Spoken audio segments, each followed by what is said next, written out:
School का बुली सबसे बड़ी फीमेल विलेन को अपनी गर्लफ्रेंड बनने के लिए मजबूर करता है। वह राजी होने के बजाय मरना पसंद करेगी। स्कूल बुली के तौर पर वो हर दिन लोगों से उसकी पिटाई करवाता है, उसे तब तक पिटवाता है जब तक वो मान न जाए। स्कूल बुली की यादें पूरी तरह से अपने अंदर लेने के बाद फीमेल विलेन को पिटते हुए आधा घंटा हो चुका था। सिस्टम ने अचानक मुझे याद दिलाया, होस्ट, अगर आप जाकर उसे नहीं बचाते हैं तो मेल प्रोटेगोनिस्ट जल्द ही आ जाएगा और चीजें ऐसी हो जाएंगी जिन्हें सुधारा नहीं जा सकेगा। मैं जल्दी से आगे बढ़ा और युवाओं के उस उपद्रवी ग्रुप से रुकने के लिए कहा, ठीक है सब लोग, जो कर रहे हो उसे रोक दो। इस पल म्यू वांटिंग पिटाई की वजह से धूल से सनी हुई थी और वो मुझे ठंडी नजरों से घूर रही थी। सिस्टम ने मुझे याद दिलाया कि विलन का करंट फेवरेबिलिटी स्कोर 91 है। जिस पल उसका फेवरेबिलिटी स्कोर 100 होगा वही मेरा आखिरी पल होगा। मैं जल्दी से नीचे झुका, अपनी जेब से एक टिश्यू निकाला ताकि उसका चेहरा साफ कर सकूं और असंतोष में बुदबुदाया, मैंने तुमसे सिर्फ उसे डराने के लिए कहा था, तुमने उसे सच में क्यों मारा? म्यू वांटिंग कोई बेवकूफ नहीं है, वह जानती है कि मैं नाटक कर रहा हूं, इसलिए मैंने फिर सुना। विलन की फेवरेबिलिटी 92। मैंने जल्दी से अपने बगल के गुर्गों से कहा, तुम सब चले जाओ, मुझे इसे खुद संभालने दो, मैं तुम लोगों को किसी और दिन मील ट्रीट दूंगा। विलन की फेवरेबिलिटी 93। क्या हो रहा है? मैंने सिर्फ 2 सेंटेंस बोले। फेवरेबिलिटी स्कोर गिरता क्यों जा रहा है? क्या ऐसा हो सकता है कि म्यू वांटिंग कोई कदम उठाने की तैयारी कर रही है? मैंने टिश्यू पकड़े रखा, आवाज निकालने की हिम्मत नहीं हुई। उसकी लड़खड़ाती हुई आकृति को देखता रहा। शायद दर्द बहुत ज्यादा था, वह लड़खड़ाई और लगभग गिर ही गई थी। मैं उसे सपोर्ट देने के लिए आगे बढ़ा। मैंने सिर्फ उस जवान लड़की को ठंडी हवा की एक तेज सांस लेते सुना। विलन की फेवरेबिलिटी 94। मैंने नीचे देखा और पाया कि मैंने उसका घायल हाथ पकड़ रखा था। मैंने सावधानी से पूछा, क्या मैंने तुम्हें चोट पहुंचाई? जैसे ही मैं समझाने वाला था, म्यू वांटिंग ने मेरा हाथ झटक दिया। उसकी टोन ठंडी थी, भले ही तुम अपने आदमियों से मुझे पिटवा कर मार डालो, मैं तुम्हें कभी पसंद नहीं कर सकती। जैसे ही उसने बोलना खत्म किया, सिस्टम की आवाज मेरे कानों में फिर गूंजी। विलन की फेवरेबिलिटी 95। मैंने आसमान की तरफ देखा और उससे 3 कदम की दूरी बनाए रखी। म्यू वांटिंग ने 2 कदम भी नहीं बढ़ाए थे कि मैंने उसे फिर पीछे खींच लिया। उसने अपना सिर घुमाया और मुझ पर चिल्लाई, तुम्हें और क्या चाहिए? मैं आगे बढ़ा और उसके कपड़ों का कोना खींचा। मेरे चेहरे पर जो बेबसी वाला लुक था वो बिल्कुल भी नकली नहीं था। म्यू वांटिंग, मुझे पता है कि मैं गलत था। म्यू वांटिंग ने मेरा हाथ हटा दिया। मैं लगातार उसके पीछे पीछे चलता रहा, सावधानी से पूछते हुए, क्या तुम मुझे इसे सुधारने का एक मौका दे सकती हो? म्यू वांटिंग हंसी, क्या अब वार्म और जेंटल होने का नाटक कर रहे हो? गुस्से, क्या तुम घिनौने नहीं हो? अगर तुम वाकई इसकी भरपाई करना चाहते हो तो मेरी नजरों से दूर हो जाओ। सबसे अच्छा होगा कि तुम हमेशा के लिए गायब हो जाओ। म्यू वांटिंग की आंखों में न छिपने वाली नफरत थी। मैं कुछ और कहना चाहता था, तभी मैंने कुछ युवाओं को यहाँ की स्थिति देखते हुए पाया। एक नज़र में ही मुझे पता चल गया कि कुछ बुरा होने वाला है। असली मेल प्रोटेगोनिस्ट आ गया है। गुस्से, तुम फिर से लोगों को क्यों बुली कर रहे हो? बेशक मेरा एटीट्यूड अच्छा नहीं था, अपने काम से काम रखो। विलन की फेवरेबिलिटी 96। वार्निंग, विलन की फेवरेबिलिटी क्रिटिकली गिरकर कोलैप्स थ्रेशोल्ड तक पहुंच गई है। मुझे उम्मीद है कि होस्ट सबसे बुरे हालात के लिए तैयार है। मैंने अपने दांत पीसे। ये वार्निंग सुनकर मैंने अचानक अपना सिर घुमाया और बिना किसी एक्सप्रेशन वाली म्यू वांटिंग को घूर कर देखा। लिन सिवन का चेहरा मेरी बातों से गुस्से में लाल हो गया, लेकिन वो इस बात से भी डरा हुआ था कि मैं म्यू वांटिंग के साथ कुछ कर दूंगा। इसलिए वो तुरंत हमारे बीच खड़ा हो गया, अपने हाथ फैलाकर जैसे कोई मुर्गी अपने चूजे की रक्षा कर रही हो। मुझे नहीं पता कि तुम्हारे और स्टूडेंट वांटिंग के बीच क्या हुआ है, लेकिन मेरे रहते दोबारा उसे नुकसान पहुंचाने की हिम्मत मत करना। विलन की फेवरेबिलिटी 98। 99। बस बहुत हुआ। ये मैंने सिर्फ सिस्टम को उसकी परेशान करने वाली वार्निंग्स के लिए नहीं कहा था, बल्कि लगातार बकबक करने वाले लिन सिवन को भी कहा था। मैं ऐसा नहीं है कि मुझे एक्सपीरियंस नहीं है, पहली बार एस रैंक मिशन को चैलेंज कर रहा हूं और म्यू वांटिंग जैसे मुश्किल इंसान से पाला पड़ गया। मुझे लगता है कि मेरी किस्मत ही खराब है। ज्यादा से ज्यादा क्या होगा, मिशन फेल हो जाएगा, मुझे प्रिमिटिव सिस्टम में वापस फेंक दिया जाएगा और फिर से सबसे निचले लेवल से ऊपर चढ़ना होगा। ऐसा नहीं है कि मैं पहले कभी रीसेट नहीं हुआ हूं। जब मैं कैनन फॉडर मामूली किरदार हुआ करता था, तब मैंने किस तरह की मौत का अनुभव नहीं किया। मेरी भी अपनी एक पर्सनैलिटी है। मेरी टारगेट की फेवरेबिलिटी बढ़ाने के लिए मुझे कुचलने की कोशिश? बिल्कुल नहीं।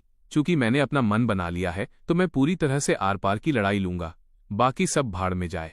मैंने लिन सिवन को एक हाथ से उठाया और एक तरफ धकेल दिया। उसे हिकारत से देखते हुए मैं उपहास के साथ मुस्कुराया, क्या तुम इसे संभाल भी पाओगे? मैं उसे जैसे चाहूं वैसे बुली करूंगा। मैं तो उसे पूरी लाइफ बुली करना चाहता हूँ। तुम और मैं एक ही स्कूल में भी नहीं पढ़ते। अगर मैं उसे स्कूल में पीटूं तो क्या तुम कुछ कर पाओगे? अगर तुम उसे प्रोटेक्ट करना चाहते हो तो तुम्हारे पास काबिलियत होनी चाहिए। बड़ी बड़ी बातें कोई भी कर सकता है। ऐसे में लोग ये कहेंगे, अब से जब तक मैं यहाँ हूँ म्यू वॉन्टिंग के सिर के एक बाल को भी छूने की हिम्मत कोई नहीं करेगा। मेरी इस लंबी स्पीच के बाद म्यू वॉन्टिंग की फेवरेबिलिटी बिल्कुल नीचे गिर गई थी। लेकिन जब मैंने लिन स्वेन के डरे हुए एक्सप्रेशन देखे तो मुझे अकथनीय खुशी महसूस हुई। मेरा ओरिजिनल मिशन विलन को बचाने का था। अब मुझे लग रहा है कि मैं खुद एक असली विलन हूँ। मैंने अपना सिर झुकाया और म्यू वॉन्टिंग पर एक नज़र डाली, बिना इस बात की परवाह किए कि वो क्या सोच रही है, और उसे घसीटते हुए ले गया। लिन स्वेन ने मेरा रास्ता फिर रोका, म्यू वॉन्टिंग की ओर चिंता से देखते हुए और उखड़ी हुई सांसों के साथ कहा, मुझे बताओ, तुम स्टूडेंट वॉन्टिंग को जाने देने के लिए क्या लोगे? उसे जाने दूं? मैं भी उसे जाने देना चाहता हूं। लेकिन क्या सिस्टम मुझे जाने देगा? इस वक्त मैं कसाई के तख्ते पर रखी एक मछली की तरह हूं जो बस इंतजार कर रही है कि तुम सावधानी से मुझे मेरे रास्ते पर भेजने का प्लान बनाओ। मैंने बेरहमी से जवाब दिया, अपने सपनों में सोचो, अगर मैं मरा भी तो म्यू वॉन्टिंग को अपने साथ खींच कर ले जाऊंगा। मैं आगे बढ़ा और लिन स्वेन को जोर से धक्का दिया। मैं अपनी ताकत पर कंट्रोल नहीं कर पाया। वो एक धड़ाम की आवाज के साथ जमीन पर गिर गया। म्यू वॉन्टिंग रुकी, अपना हाथ मेरे हाथ से छुड़ाना चाहती थी। मैंने अपनी पकड़ मजबूत की और बिना किसी गर्माहट के मुस्कुराते हुए धीमी आवाज में धमकी दी, तुम उसे पसंद करती हो, है ना? म्यू वॉन्टिंग का शरीर सख्त हो गया। आखिर इस रिएक्शन को समझा जा सकता था। ओरिजिनल सेटिंग में म्यू वॉन्टिंग लिन सुवन की लाइफ में एक सपोर्टिंग फीमेल कैरेक्टर के तौर पर उससे पागलों की तरह प्यार करती थी। मैं मुस्कुराया और बात जारी रखी। उसके डैड की कंपनी ने एक बार मेरी फैमिली के साथ काम किया था, उनकी जैसी छोटी कंपनी। मेरे पिता को उसे कुचलने के लिए बस एक उंगली की जरूरत है। अगर तुम चाहती हो कि वो तुम्हारे साथ बदकिस्मती झेले तो तुम बिल्कुल मेरे साथ ना आने का फैसला कर सकती हो। उस पल म्यू वॉन्टिंग की नज़र एक तेज चाकू की तरह थी। लिन सुवन की नज़रों से दूर होने के बाद मैं सड़क किनारे खड़ा हुआ और फैमिली ड्राइवर को फोन किया। म्यू वॉन्टिंग ने अपने स्कूल बैग को कसकर पकड़ा और मुझसे पूछने के लिए मुड़ी, क्या अब मैं जा सकती हूँ? मैंने बिना दोबारा सोचे मना कर दिया। आखिरकार तुम बहुत ज्यादा कोऑपरेटिव नहीं हो, लेकिन खुशनसीबी से मैंने तुम्हारी कमजोरी ढूंढ ली है। तुम नहीं चाहती कि तुम्हारी वजह से दूसरे लोग दुख झेलें, है ना? स्टूडेंट म्यू वॉन्टिंग ने अपनी भौएं सिकोड़ी और भारी आवाज में कहा, गू सिचिन, तुम इतने क्रूर कैसे हो सकते हो? लिन सुवन और मैं एक दूसरे को बिल्कुल नहीं जानते और मैं उसे पसंद भी नहीं करती। तुम मुझे धमकी नहीं दे सकते। मैंने अपनी एक भौं ऊपर उठाई। क्या ऐसा है? ठीक है फिर, मैं अभी अपने डैड को फोन करता हूं। मैं वैसे भी परेशान था लिन सुवन से काफी समय से। चूंकि तुम भी उसे पसंद नहीं करती हो तो फिर कोई फर्क नहीं पड़ता। ये देखकर कि मैं वाकई कॉल करने वाला हूं, म्यू वॉन्टिंग ने जल्दी से मेरा हाथ पकड़ लिया जब मैं नंबर डायल करने ही वाला था। उसका पूरा शरीर कांप रहा था और उसने कांपती हुई भारी आवाज में मुझसे पूछा, तुम आखिर चाहते क्या हो? मुझमें ऐसा क्या खास है? तुम मेरे पीछे क्यों पड़े हो? तुम्हें मेरा ये चेहरा पसंद है ना? ऐसा कहने के बाद वो अचानक पागल हो गई और अपना ही चेहरा खरोंचने लगी। मैंने उसे रोकने के लिए जल्दी से हाथ आगे बढ़ाया। म्यू वॉन्टिंग ने मुझे फिर से पीछे धकेल दिया। मैं इसे बर्बाद कर दूंगी। क्या तब तुम मुझे जाने दोगे? ये औरत वाकई एक सनकी है। मुझे शुरू से ही ये पता था, लेकिन मुझे कभी इतना सीधा अनुभव नहीं हुआ था। मैंने कहा, मैं तुम्हें एक इंसान के तौर पर पसंद करता हूँ। क्या तुम खुद को मारने की कोशिश कर रही हो? म्यू वॉन्टिंग मुझे घूरने लगी। काफी देर बाद उसकी आवाज ऐसी लगी जैसे हवा के साथ बह रही हो। अगर तुम यही चाहते हो तो तुम इसे भूल सकते हो। मैंने उसका हाथ मजबूती से पकड़ा और सख्ती से कहा, अगर तुमने मरने के बाद खुद को मारने की हिम्मत की तो मैं जाकर तुम्हारी मां को प्रताड़ित करूंगा। म्यू वॉन्टिंग का पूरा शरीर कांप उठा। उसने गिड़गिड़ाते हुए कहा, गू सिचें, अब और परेशानी खड़ी मत करो। मैं तुमसे भीख मांगती हूं। इस पर ड्राइवर आ गया। मेरा दिल उथल पुथल में था, लेकिन मेरा चेहरा भावहीन रहा, जिससे किसी के लिए भी ये समझना नामुमकिन था कि मेरे मन में क्या चल रहा है। मैंने म्यू वॉन्टिंग को पीछे की सीट पर धकेला और बिना किसी इमोशन के ड्राइवर से कहा, जंगचेंग हॉस्पिटल चलो और मेरे प्राइवेट डॉक्टर को कॉल करो। म्यू वॉन्टिंग ने पूरे रास्ते एक शब्द नहीं कहा। उसका पीला चेहरा कार की खिड़की से बाहर देख रहा था। मैंने अपनी ठुड्डी को छुआ। ये स्थिति म्यू वॉन्टिंग के लिए मैंने जो स्ट्रैटेजी प्लान तैयार किया था उससे बिल्कुल भी मिलती जुलती नहीं थी। मैंने उन शब्दों को याद किया जो मैंने अभी कहे थे। वे वाकई बहुत ज्यादा शातिर थे। ये इसलिए क्योंकि मेरे पास कोई और रास्ता नहीं था। मिशन फेल होने का मतलब ज्यादा से ज्यादा दोबारा शुरुआत करना है, लेकिन अगर टारगेट मर जाता है तो इसे अनुचित सुरक्षा माना जाएगा और मेरी सेल्फ अवेयरनेस तुरंत मिटा दी जाएगी। खैर, बिना चेतना के मैं एक चलती फिरती लाश की तरह हो जाऊंगा। मैं कांप उठा। किसी भी तरह से मुझे मरना ही है। मेरे पास अभी भी 1 महीना है। मुझे थोड़ी और कोशिश करनी चाहिए। लेकिन फिर मैंने फेवरेबिलिटी के बारे में सोचा और अचानक मेरा और कोशिश करने का मन नहीं रहा। मैं बस एक सॉल्टेड फिश, बेजान इंसान बनकर रहना चाहता हूँ। मैं कार में पीछे की ओर झुक गया, खामोशी में दुख झेलते हुए। मुझे ओरिजिनल ओनर की गलतियों का नतीजा क्यों भुगतना पड़ रहा है? अगली बार जब कोई मिशन दिया जाए तो क्या तुम मुझे पकड़ने के लिए कोई मासूम विलन दे सकते हो? मैंने म्यू वॉन्टिंग को प्राइवेट डॉक्टर के हवाले कर दिया और मैं बेंच पर सिमट कर बैठ गया, म्यू वॉन्टिंग के फटे हुए स्कूल बैग को गले लगाकर। मुझे नहीं पता कि ये बैग कब से इस्तेमाल हो रहा है, नीचे पैच भी लगे हैं। असल में म्यू वॉन्टिंग बहुत बेचारी है। म्यू कॉरपोरेशन के बॉस म्यू चैंगशिंग ने उस समय पावर के लिए अपनी बचपन की प्रेमिका को छोड़ दिया था और एक अमीर जवान लड़की से शादी कर ली थी। उस समय उसे कोई अंदाजा नहीं था कि उसकी प्रेमिका ये क्विंग प्रेग्नेंट थी। ये किंग अपने अनबॉर्न बच्चे को प्यार करती थी और 10 महीने की प्रेगनेंसी के बाद उसने म्यू वॉन्टिंग को जन्म दिया। बड़ी मुश्किलों से उसे अकेले पाला। अचानक उस अमीर औरत ने कहीं से ये खबर सुनी और पर्दे के पीछे से अपनी चालें चली, जिससे माँ और बेटी के पास राजधानी में रहने के लिए कोई जगह नहीं बची। म्यू वॉन्टिंग के बड़े होने के बाद वो अपनी माँ के साथ जांगचंग आ गई। मूल रूप से एक नई लाइफ शुरू करना चाहती थी, लेकिन उसका सामना इस तानाशाह ओरिजिनल ओनर से हो गया। वाकई शांति का एक पल भी नहीं। जैसे ही मैं सोच रहा था कि आगे क्या करना है, मेरे प्राइवेट डॉक्टर जाओ चुअर टेस्ट रिजल्ट्स के साथ बाहर आए। उनके हाव भाव कुछ अच्छे नहीं दिख रहे थे। मुझे डर था कि उन लड़कों को अपनी ताकत का अंदाजा नहीं होगा और वे उसे गंभीर रूप से घायल कर देंगे। इसलिए मैंने फैसला किया कि म्यू वॉन्टिंग का फुल बॉडी चेकअप कराया जाए। जोशुआ के उदास चेहरे को देखकर मुझे लगा कि ये ठीक नहीं है। जोशुआ ने मुझे टेस्ट रिजल्ट सौंपते हुए समझाया, इस लड़की के शरीर पर कई नई और पुरानी चोटें हैं। उसकी एक पसली पहले टूटी हुई थी और ऐसा लगता है कि वो पूरी तरह से ठीक नहीं हुई है। उसकी सेहत भी खराब है। ये किसका बच्चा है जिसे भरपेट खाना तक नहीं दिया जाता? ये सुनकर मैं खामोश रह गया। जो ने पूछना जारी रखा, उसके शरीर पर इन चोटों के बारे में क्या? मेरी हिम्मत नहीं हुई कुछ कहने की। जो ने फिर पूछा, क्या वो तुम्हारी क्लासमेट है? मैंने अपने होंठ भींचे, उनके सामने सिर झुकाया और कहा, थैंक यू डॉक्टर जो। क्या अब मैं इसे ले जा सकता हूं? जो शुयुए ने अपनी घड़ी देखी और कहा, पहले मैं इसे एक आईवी ड्रिप दूंगी। इसे खत्म होने में लगभग 1 घंटा लगेगा। जोए ने एक पल के लिए मुझे देखा और भौहें सिकोड़ते हुए कहा, गुसिचे, मैं जानती हूं कि घर में जो कुछ भी हो रहा है उसने तुम्हें बहुत प्रभावित किया है, लेकिन मुझे उम्मीद है कि तुम गुमराह नहीं होगे। कॉलेज एंट्रेंस एग्जाम्स जल्द ही होने वाले हैं। हिम्मत मत हारना। मेरी पुतलियां गहरी हो गईं और मैंने सिर हिलाते हुए कहा, मैं जानता हूं। जब मैं बाहर से खरीदा हुआ सादा दलिया लेकर अंदर आया, तब बाहर पहले से ही अंधेरा हो चुका था। म्यू वॉन्टिंग अस्पताल के बिस्तर पर लेटी हुई थी और उसे आईवी ड्रिप लग रही थी। उसके चेहरे और शरीर के घावों का इलाज कर दिया गया था। उसके माथे और आंख के कोने पर पट्टियां बंधी थीं जो बहुत अजीब लग रही थीं। मैं सावधानी से पास पहुंचा और आज्ञाकारी बनकर एक तरफ बैठ गया। मैंने अपना मुंह खोला। मैंने आज इस बारे में सोचा। मैं गलत था। मैं सच में जानता हूं कि मैं गलत था। मेरा असली मकसद सिर्फ तुम्हें अपनी ओर कुछ और बार देखने के लिए मजबूर करना था। ये कहते हुए मैंने शर्म से अपना सिर झुका लिया। मैं वाकई उन घिनौनी चीजों के लिए बहाने नहीं बना सकता जो ओरिजिनल ओनर ने की थीं। मैंने हताशा में अपना सिर खुजलाया और कहा, खैर छोड़ो। मैंने सफाई देना छोड़ दिया और बात बदल दी। डॉक्टर ने कहा कि तुम्हारा पेट ठीक नहीं है, थोड़ा दलिया खा लो, इससे तुम्हारे पेट को आराम मिलेगा। मैंने दलिये के डिब्बे का ढक्कन खोला और उसे उसकी तरफ खिसका दिया। म्यू वॉन्टिंग हंसी और ताने मारते हुए बोली, क्या तुम्हें लगता है कि मैं तुम्हारी एहसानमंद रहूंगी? मैंने अपना सिर हिलाया।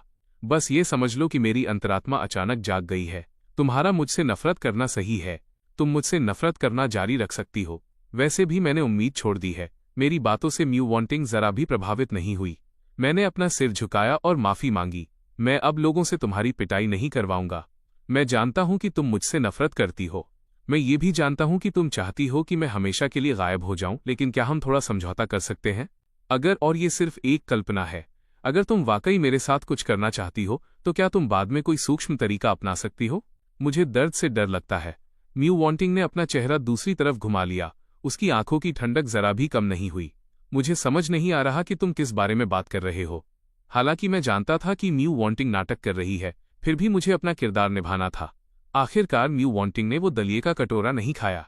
जैसे ही नर्स ने उसकी आईवी सुई निकाली, वो सीधे बाहर निकल गई। मैं उसके पीछे पीछे चला और देखा कि वो पैदल घर जाने का प्लान बना रही थी।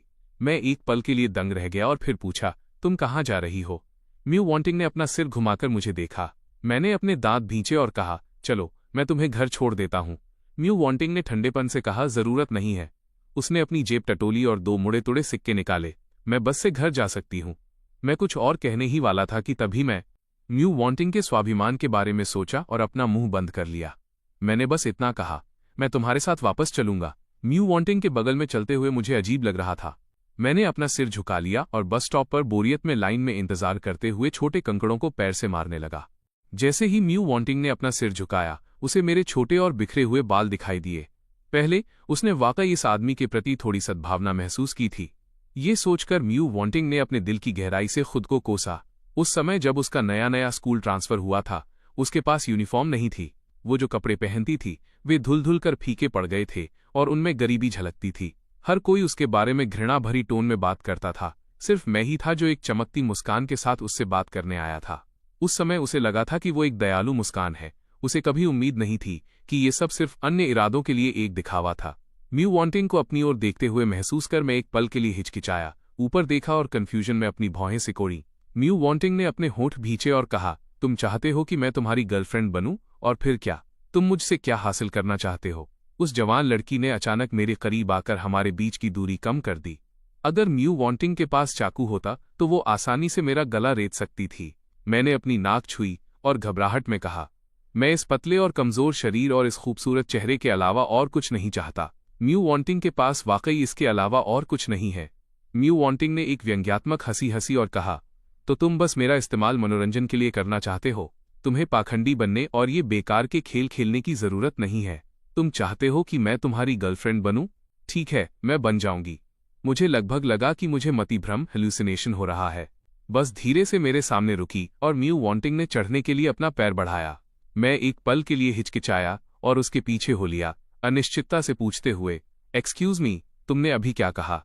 ये सवाल मेरे कैरेक्टर से थोड़ा अलग था, लेकिन मैं जवाब के लिए बेताब था।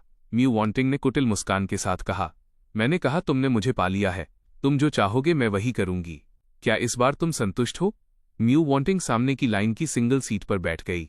उसके आसपास कोई खाली सीट नहीं थी, इसलिए मैंने हैंडल पकड़ा और उसके बगल में खड़ा हो गया। मैंने अपने दिमाग में सिस्टम से पूछा, ये प्लॉट पॉइंट सही नहीं लग रहा है। सिस्टम ने जवाब दिया, सही कहा। मैंने फिर पूछा, मेरे प्रति उसका फेवरेबिलिटी स्कोर क्या है? सिस्टम ने कहा, विलन की फेवरेबिलिटी 99। यह निराशाजनक जवाब सुनकर मैंने अपनी भौहें सिकोड़ी। तो वो क्या करना चाहती है? किसी ऐसे व्यक्ति से प्यार करना जिससे आप गहरी नफरत करते हो। वो कैसा महसूस होता है? मैंने म्यू वांटिंग को उस जर्जर अपार्टमेंट कॉम्प्लेक्स की ओर लंगड़ाते हुए देखा। मुझे अंदर से दुख महसूस हो रहा था। मैंने अपने दांत भींचे और मौत के डर के बिना आगे बढ़ा। अगर मैं इसे समझ नहीं पा रहा हूं तो सीधे पूछ ही लेता हूं। आखिर मैं वैसे भी एक चलती फिरती लाश ही हूं। मेरा मूल इरादा म्यू वांटिंग के विचारों को सूक्ष्मता से टटोलने का था, लेकिन जैसे ही मैंने अपना मुंह खोला, मेरा मन किया कि मैं खुद का गला घोंट लूं, क्योंकि मैंने कह दिया था, क्या तुमने नहीं कहा था कि तुम मेरे साथ रहने के बजाय मरना पसंद करोगी? तो ये हृदय परिवर्तन क्यों?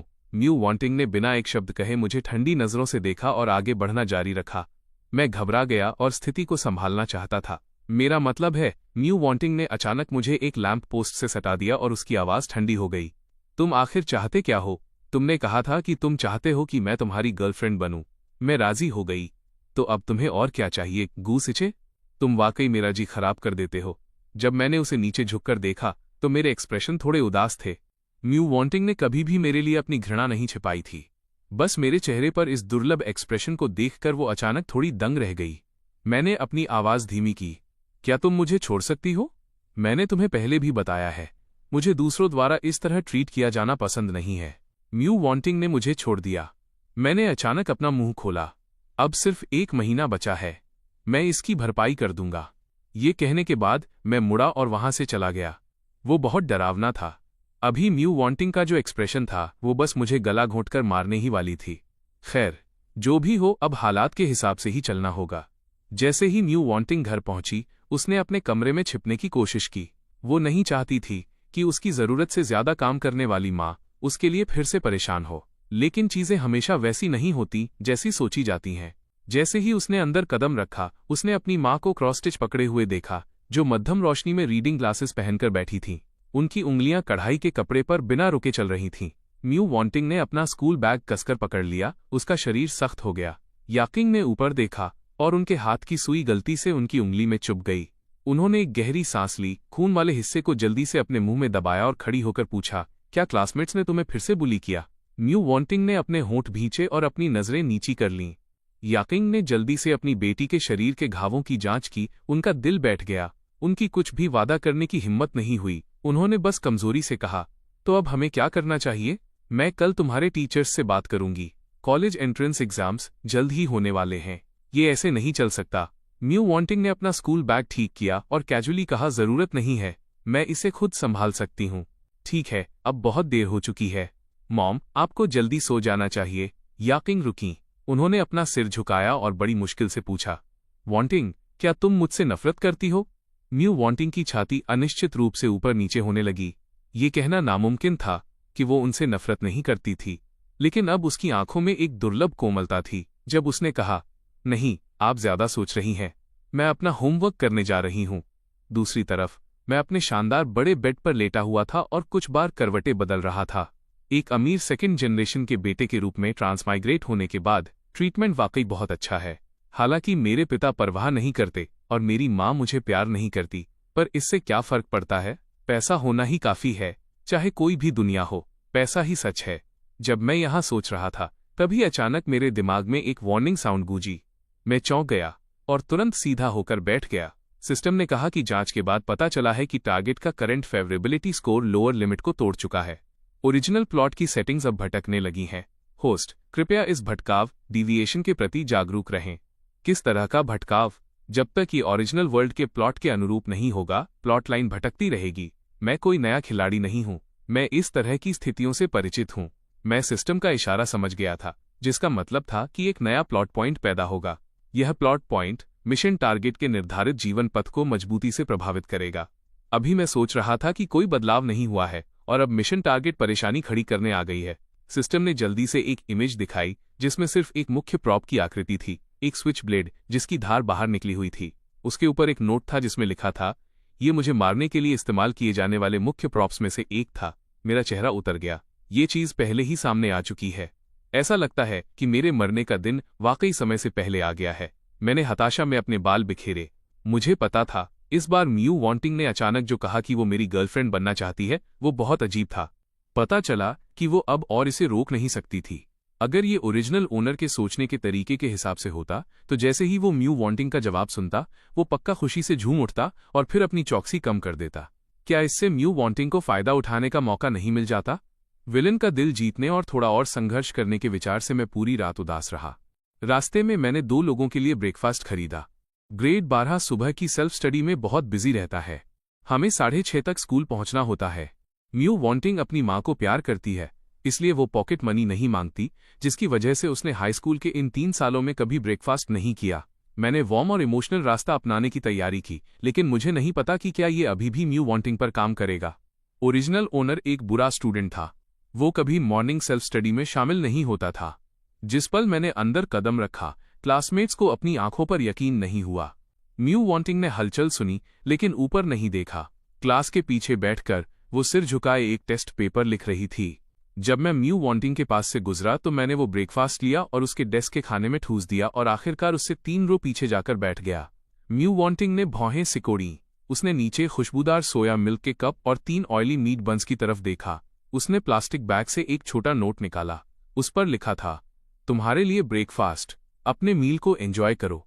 म्यू वॉन्टिंग ने बिना किसी एक्सप्रेशन के उस कागज को मरोड़कर एक बॉल बनाया और कचरे में फेंक दिया। शुरू में उसे भूख नहीं थी, लेकिन खुशबू सूंघने के बाद उसका पेट गुड़गुड़ाने लगा। पिछले 2 सालों से अनियमित खाने की वजह से म्यू वॉन्टिंग के पेट में दर्द और मरोड़ होने लगी थी। उसने ऊपर देखा। मैं उन आवारा लड़कों के साथ हंसकर खुशी खुशी बातें कर रहा था। उसने उम्मीद छोड़ दी और अपना सिर ऐसे झुका लिया जैसे डर रही हो कि कोई देख न ले। उसने स्ट्रॉ मुंह में डाली और सोया मिल्क की एक चुस्की ली। सोया मिल्क में मूंगफली और चीनी मिली हुई थी, जिसका टेस्ट हैरान करने वाला अच्छा था। जहां तक मेरी बात है, मैंने अपनी तिरछी नजर से म्यू वॉन्टिंग की हरकतों को नोटिस किया और आखिरकार चैन की सांस ली।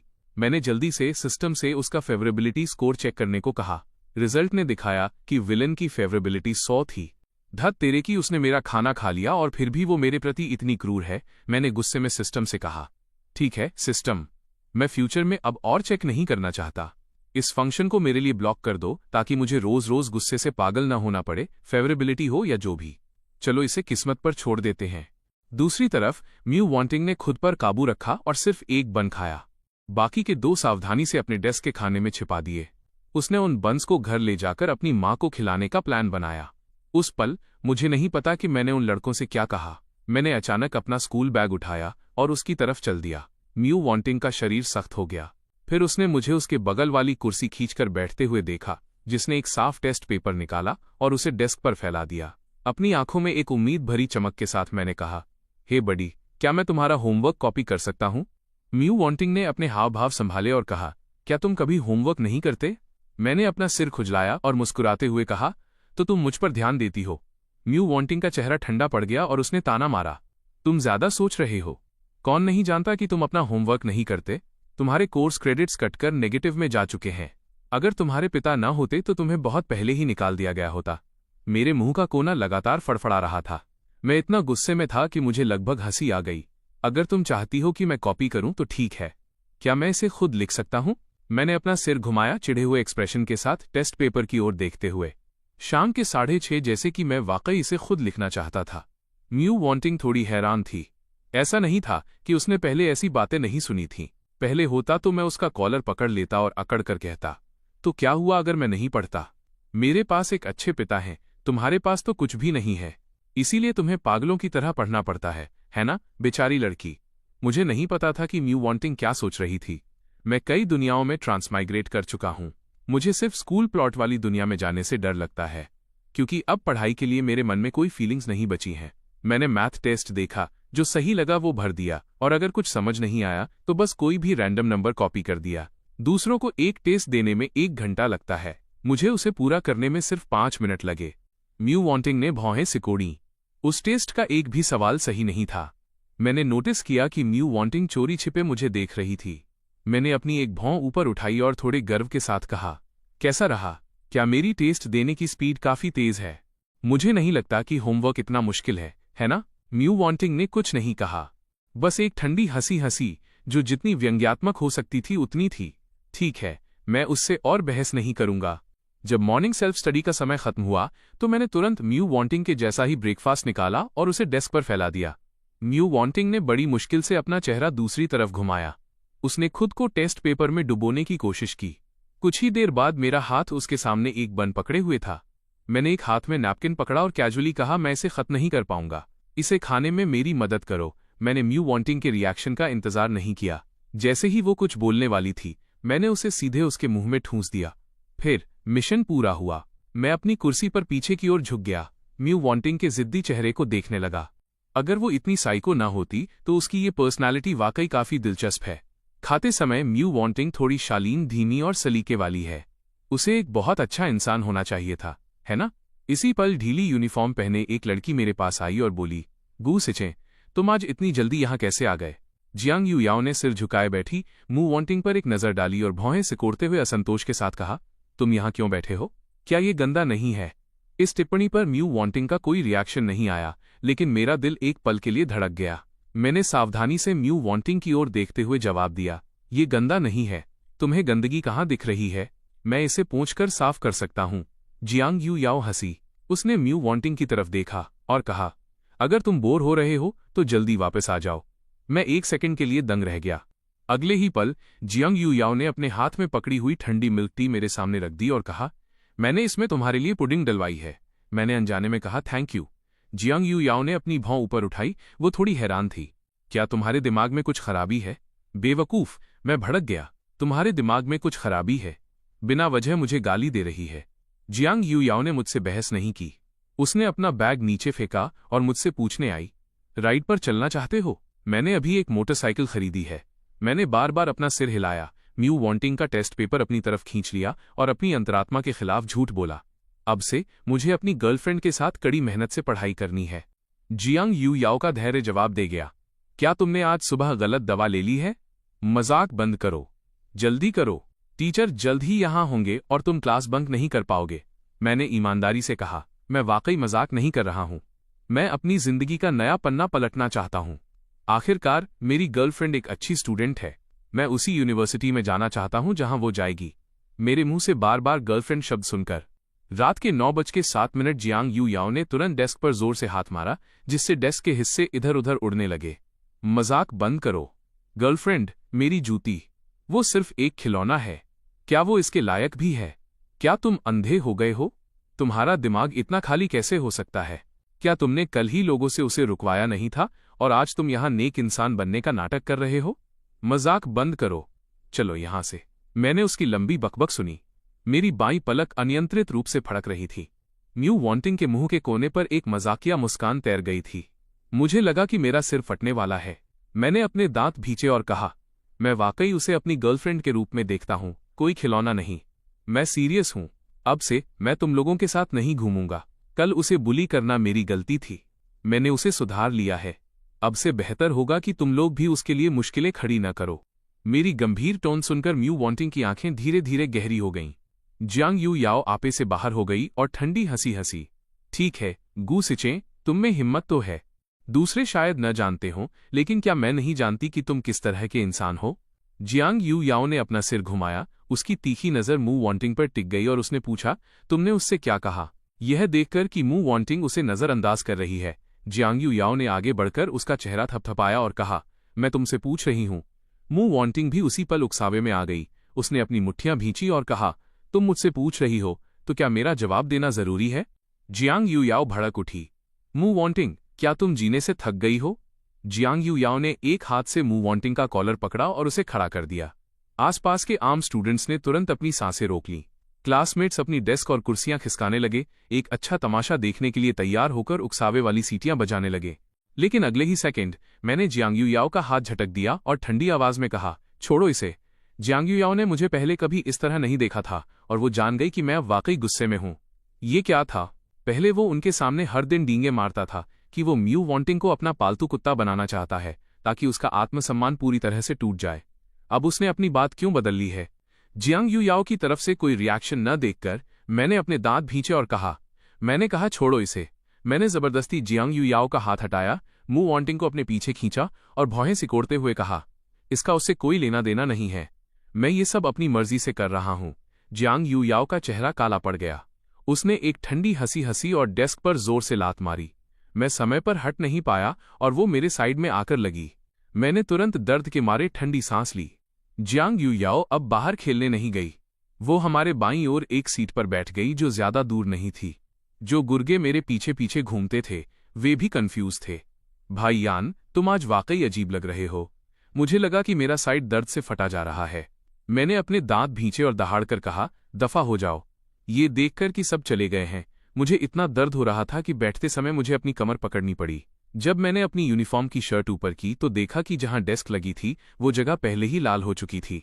वो बहुत शातिर है। म्यू वॉन्टिंग मेरी हरकतों को गौर से देख रही थी। मुझे इस हाल में देखकर उसका शरीर सख्त हो गया। मेरा हाथ अभी भी धीरे धीरे अपने साइड को सहला रहा था। जब म्यू वॉन्टिंग ने मेरी शर्ट नीचे खींची तो उसके हाव भाव उदास और अनिश्चित थे। ये बहुत अशोभनीय है, मैंने धीमी आवाज में कहा। दर्द हो रहा है। म्यू वॉन्टिंग ने अपने होंठ भींचे और कहा, तुम इसी के लायक हो। मुझे महसूस हुआ कि अगर मैं अपने असली स्वभाव को खुला छोड़ दूं तो मैं किसी भी पल म्यू वॉन्टिंग से झगड़ा कर सकता हूं। म्यू वॉन्टिंग ने अपनी बात जारी रखी, तुमने इसमें दखल क्यों दिया? मेरी आंखें फटी की फटी रह गईं जब मैंने कहा कि वो तुम्हें मारने वाली थी। म्यू वॉन्टिंग ने ठंडी हंसी के साथ कहा, ऐसा नहीं है कि उसने मुझे पहले कभी नहीं मारा। जब उसने ये कहा तो उसकी आंखें मुझ पर टिकी थीं। गिल्ट की वजह से मेरे चेहरे पर लाली छा गई। फिर मैंने जिद में कहा, मैंने कल ही कह दिया था, तुम्हें बुली करने का हक सिर्फ मुझे है। उन्हें तुम्हें मारने देना, इसकी इजाजत नहीं है। म्यू वॉन्टिंग ने एक नया टेस्ट पेपर निकाला और ठंडेपन से कहा, तो फिर तुम्हें उनसे बिगड़ने की क्या जरूरत थी? मैंने अपने होंठ चबाए। उन्होंने जो बातें कहीं मुझे उन्हें सुनना पसंद नहीं है। म्यू वॉन्टिंग ने दो टूक कहा, जो बातें उन्होंने कहीं वैसी बातें तुम पहले काफी कह चुके हो। ये तो वही बात हुई कि छलनी बोले तो बोले जिसमें 72 छेद। म्यू वॉन्टिंग का हर एक सेंटेंस तीखा था। सबसे जरूरी बात यह थी कि मैं वाकई इन बातों का कोई जवाब नहीं दे सकता था। मेरी उंगलियां मेरी यूनिफॉर्म के कोने को मरोड़ रही थीं। मैंने अपना मुंह खोला और कहा, मैं उनके जैसा नहीं हूं। मेरा इरादा वाकई अपनी जिंदगी का नया पन्ना पलटने का है। म्यू वॉन्टिंग ने ठंडी सांस भरी। जियांग यू याओ गलत नहीं थी। तुम्हें वाकई अपने होश में आ जाना चाहिए। मैं इसे अब और बर्दाश्त नहीं कर सका। मैं ये सब कर किसके लिए रहा हूं? तुम मुझसे ऐसा कैसे कह सकती हो? मैं तुम्हारे साथ थोड़ा अच्छा क्या हुआ और तुम अभी से हवा में उड़ने लगी। म्यू वॉन्टिंग मेरी ओर देखने के लिए मुड़ी, अपनी नजरें हटाईं और फिर से कहा, ये थोड़ा ज्यादा नॉर्मल है। मैं कहे बिना नहीं रह सका। ऐसा इसलिए है क्योंकि तुम बीमार हो। ये कहने के बाद मुझे असहनीय चिड़चिड़ाहट महसूस हुई। डेस्क पर रखी उस बेकार मिल्क टी को देखा, उसे उठाया और सीधे कचरे के डिब्बे में फेंक दिया। म्यू वॉन्टिंग के हाथ में जो पेन था वो घूमने लगा। उसने सजेस्ट करते हुए कहा, इसे पी क्यों नहीं लेते? ये एक अच्छा जेस्चर था। मैंने अपना सिर हताशा में झुका लिया। उसे नहीं पिया। मेरा पेट पहले ही भरा हुआ है गुस्से से। इस अनपेक्षित इंसिडेंट के अलावा क्लासेस नॉर्मली चलती रहीं। टीचर को इस बात से कोई फर्क नहीं पड़ता था कि मैं कहाँ बैठा हूँ, क्योंकि मैं कहीं भी बैठकर नहीं पढ़ता था। ये देखकर कि मैं अपने बगल में बैठी म्यू वॉन्टिंग को परेशान नहीं कर रहा हूँ, टीचर ने ज्यादा ध्यान नहीं दिया। मुझे बोरियत महसूस हुई। मैं डेस्क पर झुक गया, अपने दिमाग में सिस्टम स्क्रीन खोली और थोड़ी देर उसे देखने के बाद मुझे नींद आ गई। अचानक क्लासरूम में हलचल हुई। मैंने ऊपर देखा और अपनी आंखें मली। कोई इंस्पेक्शन के लिए आया था। स्कूल समय समय पर स्टूडेंट्स के बैग की तलाशी लेता है और हमारी क्लास के लिए ये खासकर सख्त है। चाकू, फोन, नॉवेल्स जैसी प्रतिबंधित चीजें मिलने पर पेरेंट्स को बुलाया जाता है। लेकिन मैं डरा हुआ नहीं था। अगर मैं उन्हें अपना फोन दे भी दूं तो भी उनकी उसे लेने की हिम्मत नहीं होगी, और मेरे पास इसके अलावा कुछ था भी नहीं। जब इंस्पेक्शन टीम के टीचर्स अंदर आए तो मैं ऑटोमेटिकली खड़ा हो गया और आज्ञाकारी बनकर तलाशी का इंतजार करने लगा। मैंने अपना सिर घुमाया और देखा कि म्यू वॉन्टिंग हिल भी नहीं रही थी।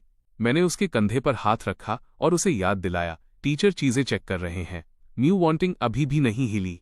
मैं थोड़ा कंफ्यूज था। एक नज़र में ही दिख गया कि उसके हाव भाव ठीक नहीं थे। वो टीचर अब आखिरी रो तक पहुंच चुका था। मैंने उसे अपना बैग थमा दिया। टीचर जियांग ने उसे खंगाला, फिर म्यू वॉन्टिंग का बैग चेक करने गए। मैंने अपनी किताबें रखी, बैठ गया और इससे पहले कि मेरी सीट गर्म होती, मैंने ऊपर से टीचर की सख्त आवाज सुनी, ये क्या है? म्यू वॉन्टिंग के चेहरे पर कोई एक्सप्रेशन नहीं था। होमरूम टीचर ने यहाँ हलचल सुनी और तुरंत दौड़कर आए। जैसे ही वो कुछ समझाने वाले थे, उन्होंने उस चीज को देखा और कुछ भी कहने की हिम्मत नहीं जुटा पाए। इंस्पेक्ट करने वाले टीचर ने सख्ती से पूछा, तुम ये स्कूल में क्यों लाई हो? तुम्हारा नाम क्या है? उस टीचर ने सवालों की झड़ी लगा दी। मैं तुरंत समझ गया। तो यही प्लॉट का भटकाव वाला पॉइंट था। अगर हम जैसे अनपढ़ अमीर बच्चे होते तो प्रतिबंधित चीज के साथ पकड़े जाने पर स्थिति संभालना आसान होता, लेकिन जो पकड़ी गई थी वो म्यू वॉन्टिंग थी। इसकी वजह से उसे स्कूल से निकाला जा सकता था। म्यू वॉन्टिंग ने बिल्कुल भी ये जिक्र नहीं किया कि वो इसे स्कूल क्यों लाई थी। टीचर जियांग भी गुस्से में थे, ये देखकर कि म्यू वॉन्टिंग ने सिर्फ अपनी पहचान बताई और टीचर के पीछे जाने वाली थी। मैं खड़ा हो गया, एक हाथ से डेस्क का सहारा लेते हुए। टीचर जियांग ने भौहें सिकोड़ी और पूछा, क्या कोई प्रॉब्लम है? मैंने एक नजर डाली। मुझे नहीं पता कि उसने संघर्ष करना छोड़ दिया था या वो सिर्फ डरी हुई थी, लेकिन म्यू वॉन्टिंग ने एक गहरी सांस ली और कहा, वो कुछ नहीं जानती थी। बैग में ये चाकू। म्यू वॉन्टिंग ने अचानक मेरी तरफ देखा। उसकी नजर बहुत पेचीदा थी। मैंने अपने होंठ भींचे और बात जारी रखी, मैंने ही ये चाकू वहां रखा था। सब जगह शोर मच गया। इंस्पेक्ट करने वाले टीचर की आंखें फटी की फटी रह गईं और उन्होंने मुझसे पूछा, तुम्हारा क्या मतलब है? मैंने थूक निकला। टीचर्स के दबदबे का डर अभी भी मेरी हड्डियों में गहराई तक समाया हुआ था। मैं कर भी क्या सकता था? अगर म्यू वॉन्टिंग इसकी वजह से स्कूल छोड़ देती तो उसकी लाइफ अपने ओरिजिनल रास्ते से पूरी तरह भटक जाती। अगर ऐसा होता तो जिस प्लॉट चैलेंज का मुझे सामना करना पड़ता वो अनिश्चित होता। मुझे अनिश्चित मिशन पसंद नहीं है। एक पल में मैंने एक रणनीति सोच ली थी। टीचर जियांग तब चिल्लाए, तुम और वो मेरे साथ ऑफिस चलो। मैं म्यू वॉन्टिंग के साथ साथ चला और धीमी आवाज में कहा, बाद में चाहे टीचर कुछ भी पूछे बस यही कहना, तुम्हें नहीं पता, समझी? म्यू वॉन्टिंग ने मजबूती से जवाब दिया, मैंने ही इसे वहां रखा था। मैं गुस्से से मरने वाला था। बकवास मत करो, इसकी वजह से तुम्हें स्कूल से निकाल दिया जाएगा। म्यू वॉन्टिंग अभी भी पीछे नहीं हटी। वो मैं थी। मैंने गुस्से में म्यू वॉन्टिंग की यूनिफॉर्म पकड़ी जैसे कुछ कहने ही वाला था। टीचर ने हमारी हरकतें नोटिस की और गुस्सा हो गए। मेरे सामने चालाकी मत करो। मैंने जल्दी से अपना हाथ हटा लिया और एक सेंटेंस छोड़ दिया। याद है मैंने क्या कहा था? मैंने अपना सिर ऊंचा रखा और टीचर के पीछे ऑफिस में चला गया। होमरूम टीचर ने हमसे पूछा, साफ साफ बताओ, आखिर चल क्या रहा है? मुझे डर था कि म्यू वॉन्टिंग जवाब देगी, इसलिए उसके बोलने से पहले ही मैं बोल पड़ा। जैसा कि मैंने क्लासरूम में कहा था, मैंने ही वो चाकू वहां रखा था। टीचर जियांग ने इस बात को नहीं माना और पूछा, इसकी वजह क्या है? मैंने कहा, मैं उसे धमकाना चाहता था। टीचर जियांग ने भौहें सिकोड़ी। टीचर्स के बीच मेरी बदनामी कमोबेश सबको पता थी। वो एक बहुत ही नेक इंसान थे, इसलिए उन्होंने तुरंत डेस्क पर हाथ मारा और कहा, गू सिचे, तुम्हारी इतनी हिम्मत, तुम उसे किस बात की धमकी देना चाहते थे? मैं एक पल के लिए अवाक रह गया और थोड़ा शर्मिंदा भी, लेकिन बात यहां तक पहुंच चुकी थी। मैं बस यही कह सका। उसे मेरी गर्लफ्रेंड बनने के लिए धमकाना चाहता था। टीचर जियांग ग्रेड डायरेक्टर थे। ये शब्द सुनकर उन्होंने तुरंत मेरे पेरेंट्स को बुलाने का फैसला किया। उन्होंने म्यू वांटिंग के साथ स्थिति की दोबारा पुष्टि नहीं की। म्यू वांटिंग के ग्रेड्स अच्छे थे और वो आज्ञाकारी थी। उसके लिए ऐसा कुछ करना नामुमकिन था। लेकिन मैं अलग था। मुझ पर शक का लेवल इतना ऊंचा था कि लोग यकीन किए बिना नहीं रह सकते थे। टीचर जियांग ने म्यू वांटिंग को जाने के लिए कहा। उसे हिलते हुए न देख मैं भी बेचैन हो गया और उसे दरवाजे से बाहर धकेल दिया। इसके बाद ऑफिस के बाकी सभी टीचर्स के सामने टीचर जियांग ने मुझे बुरी तरह डांटा। समाज का कचरा, बेशर्म जैसी बातें मैंने सब सुन लिया और मेरे पिता गू चंकिंग ऑफिस आए। स्थिति को संक्षेप में समझने के बाद उन्होंने अपना हाथ उठाया और बिना किसी रियायत के मुझे थप्पड़ मार दिया। मेरा आधा चेहरा तुरंत सूज गया। गू चंकिंग ने नफरत के साथ मुझसे बात करना जारी रखा। देखो तुमने क्या किया है। मुझे तुम पर बहुत शर्मिंदगी महसूस हो रही है। आज मुझे तुम्हें स्कूल से छुड़ाना पड़ रहा है। क्या कल मुझे तुम्हें पुलिस स्टेशन से छुड़ाना पड़ेगा? खुद को देखो, तुम बिल्कुल भी एक स्टूडेंट की तरह नहीं दिखते। क्या मैंने तुम्हें बहुत ज्यादा बिगाड़ दिया है जो तुम इतने बेलगाम हो गए हो? मैंने अपने दांत भींचे और धीमी आवाज में कहा, आपने मुझे बिगाड़ा है? आप तो मेरी परवाह तक नहीं करते। आपने मुझे कहाँ बिगाड़ा? गू चंकिंग गुस्से से पागल थे और उन्हें अपनी भड़ास निकालने की कोई जगह नहीं मिल रही थी। तुम क्या बकवास कर रहे हो? मैंने अपनी गर्दन तानी और जिद में कहा, क्या मैं गलत हूं? हर दिन अब डैड, आप या तो उस घर तोड़ने वाली औरत के इर्द गिर्द घूम रहे हैं जिसने मेरी मां को नुकसान पहुंचाया, शाओ युइंग, या फिर आप उसकी देखभाल कर रहे हैं। जहां तक मुझे बिगाड़ने की बात है तो मुझे बताइए, पिछले 2 सालों में आपने मुझे कितनी बार देखा है? क्या आपको ये भी पता है कि मैं कौन सी क्लास में हूं? ये सुनकर गू चंकिंग ने मुझे फिर से थप्पड़ मारने के लिए हाथ उठाया। मैंने अपनी पीठ सीधी की और उसे सहने के लिए अपना सीना तान दिया और एक ठंडी हंसी के साथ कहा, आगे बढ़िए और मुझे मारिए। सबसे अच्छा होगा कि आप मुझे पीट पीट कर मार डालें ताकि मैं नरक में जा सकूं और मां को दिखा सकूं कि आप क्या कर रहे हैं। पिता और बेटे के बीच बढ़ते टकराव को देखकर टीचर ने बीच बचाव करने के लिए तुरंत दखल दिया और मुझे ऑफिस के दरवाजे से बाहर धकेल दिया। मैंने अपना सिर झुका लिया, अपने आंसू रोकने की कोशिश कर रहा था। ये दुख नहीं था बल्कि एक तीव्र दर्द का एहसास था। तभी एक साया मुझ पर पड़ा। मैंने ऊपर देखा और म्यू वांटिंग की दुबली पतली आकृति को वहां खड़े देखा। मैंने जल्दी से अपने हाथ के पीछे से अपना चेहरा पोंछा और भारी आवाज में पूछा, तुम अभी तक गई क्यों नहीं? म्यू वांटिंग ने अपने पीले होंठ भींचे और मुझसे पूछा, तुमने टीचर से ऐसा क्यों कहा? मैं गू चंकिंग की वजह से गुस्से में था, लेकिन म्यू वांटिंग के सामने मैंने कोई कमजोरी दिखाने से मना कर दिया। मैंने कठोर लहजे में कहा, तुम इसका इस्तेमाल टीचर से खुद को स्कूल से निकलवाने के लिए करना चाहती थी। मैं इसकी इजाजत नहीं दूंगा। मेरे पास से भागने के बारे में सोचना भी मत, इसके सपने भी मत देखना। म्यू वांटिंग की आंखों में एक चमक आई। उसका मूड साफ नहीं था। आखिरकार उसने धीरे से मजाक उड़ाया, जब तुम रोते हो तो बहुत गंदे दिखते हो। मैंने अपनी मुट्ठियां भींची, अपने आंसू रोके और तुरंत कुछ और भी बुरा पाया। गू चंकिंग ने मेरा बैंक कार्ड फ्रीज कर दिया था। थप्पड़ खाने की तुलना में इस फाइनेंशियल प्रेशर ने मुझे और भी ज्यादा गुस्सा दिला दिया। लेकिन मुझे नहीं लगा कि मैंने कुछ गलत किया है। चाहे वो बीते हुए कल का एमयू हो या आज का, गू चंकिंग के बारे में कहा जा सकता है कि वो पूरी तरह फेल रहे हैं। पिता के रूप में उनकी जिम्मेदारियां पैसे देने के अलावा और कुछ नहीं थीं। अब पैसे भी चले गए थे। मैंने दीवार पर मुक्का मारा और दांत भींचकर कहा, सब खत्म हो गया। मैं कंगाल हो गया हूं। मेरी इस अचानक हरकत से म्यू वांटिंग चौंक गई। उसने अपने स्कूल बैग में हाथ डाला और एक मुड़ा तोड़ा टिश्यू निकाला। उसे मेरी तरफ बढ़ाते हुए धीरे से कहा, ऐसे मत बनो। ये सुनकर मैं और भी ज्यादा चिड़चिड़ा हो गया। मैंने टिश्यू झपटा और अपना चेहरा पोंछा। म्यू वांटिंग ने धीरे से कहा, अगर तुम्हें रोना है तो बाहर जाकर रो। यहां रोने से मेरी पढ़ाई डिस्टर्ब हो रही है। मैं गुस्से के मारे लगभग हंस पड़ा। मेरे मिशन टारगेट में बिल्कुल भी कोमलता नहीं है। मैंने अपने गुस्से को दबाया। मेरा जबड़ा कड़ा हो गया। ये एक्सप्रेशन ऐसा लग रहा था जैसे मेरे साथ बहुत बड़ा अन्याय हुआ हो। म्यू वांटिंग एक पल के लिए दंग रह गई। वो अपनी ही बातों पर थोड़ी डगमगाती हुई लगी। नहीं, ये सही नहीं है। गू सिचन एक शैतान है। उसे इस हाल में देखकर मुझे खुश होना चाहिए। जहां तक मेरी बात है, शांत होने के बाद मैं मुड़ा और जिस घर में मैं रह रहा था उसे एक रियल एस्टेट वेबसाइट पर सस्ते दाम में बेचने के लिए लिस्ट कर दिया। ये घर मेरे लिए गू चंकिंग ने तब खरीदा था जब मैं 16 साल का था। शायद वो नहीं चाहते थे कि उनका ये बोझ उनके नए परिवार को परेशान करे। उन्होंने मुझे निर्णायक रूप से पैक किया और बाहर निकाल दिया। जल्द ही दोपहर हो गई। स्टूडेंट्स जल्दी में थे, इसलिए उनमें से ज्यादातर खाना खाने कैफेटेरिया चले गए। मैंने जियांग युयाओ को नाराज कर दिया था और हालांकि मेरे वॉलेट में इतने पैसे थे कि कुछ दिन चल जाएं, लेकिन मैं अकेला नहीं खाना चाहता था। इसलिए मैं बेशर्मी से मूव वांटिंग के पीछे हो लिया, जैसे कोई खोया हुआ आवारा कुत्ता हो। पीछे पीछे चलने की वजह से म्यू वांटिंग चिढ़ गई। वो मुड़ी और मुझे घूरते हुए पूछा, तुम क्या कर रहे हो? मेरे चेहरे पर अभी भी जख्म था, लेकिन मैंने बेपरवाह दिखने की कोशिश करते हुए कहा, मैं अपनी गर्लफ्रेंड के साथ खाना चाहता हूँ। क्या यह गलत है? तभी म्यू वांटिंग को याद आया कि उसने पिछली रात आवेश में आकर सहमति दी थी। उसने अपने होंठ भींचे और कहा, मैं नहीं खा रही। मैंने अपनी भौहें ऊपर की और बात जारी रखी, लेकिन मुझे भूख लगी है। म्यू वांटिंग ने अपनी पतली उंगली से कैफेटेरिया की तरफ इशारा किया, जैसे मुझे अकेले जाने को कह रही हो। मैंने जिद में अपना सिर दूसरी तरफ घुमा लिया। नहीं। म्यू वांटिंग ने मुझ पर और ध्यान नहीं दिया। वो मुड़ी और 2 युआन का बन खरीदने के लिए कन्वीनियंस स्टोर की तरफ चल दी। उसकी माँ उसे दिन के 10 युआन देती थीं, लेकिन वो उन्हें बचाना चाहती थी। मैं उसे देखते हुए वहां खड़ा रहा। उसका वाकई इसे खाने का इरादा था, और मुझे याद आया कि उस दिन सिस्टर झाओ ने क्या कहा था। मैं एक कदम में आगे बढ़ा, म्यू वांटिंग की कलाई पकड़ी और उसे बाहर खींच लिया। मू वांटिंग ने अधीरता से मेरा हाथ झटक दिया और ठंडेपन से पूछा, गू सिचन, तुम क्या करने की कोशिश कर रहे हो? बिना पीछे देखे मैंने कहा, खाना।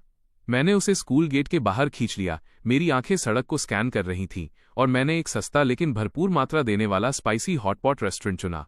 मैं कुछ बेहतर खाना चाहता था, लेकिन म्यू वांटिंग के संवेदनशील आत्मसम्मान को देखते हुए मुझे दूसरे सबसे अच्छे विकल्प को चुनना पड़ा।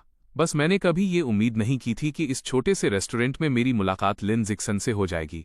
लिन जिक्सन अपने दोस्तों के साथ हंसता मजाक करता हुआ उस स्पाइसी हॉटपॉट वाली जगह पर दिखाई दिया।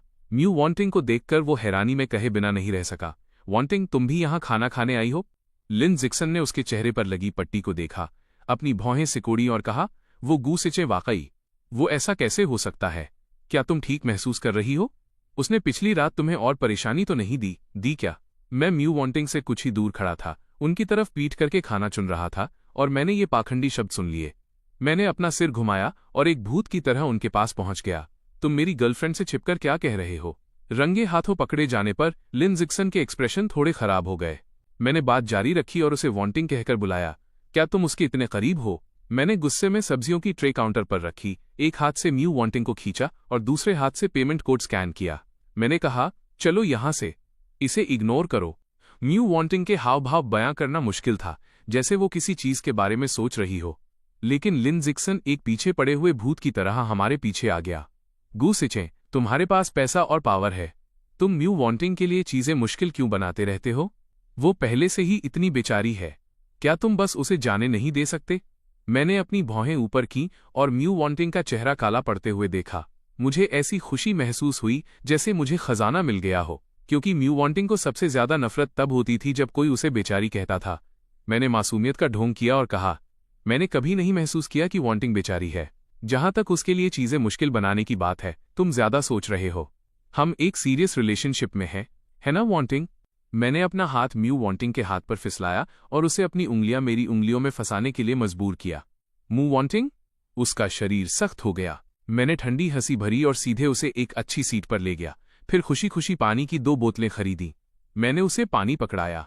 ये लो तुम्हारे लिए, क्योंकि मैंने नोटिस किया था कि लिन जिक्सन इसी तरफ देख रहा था।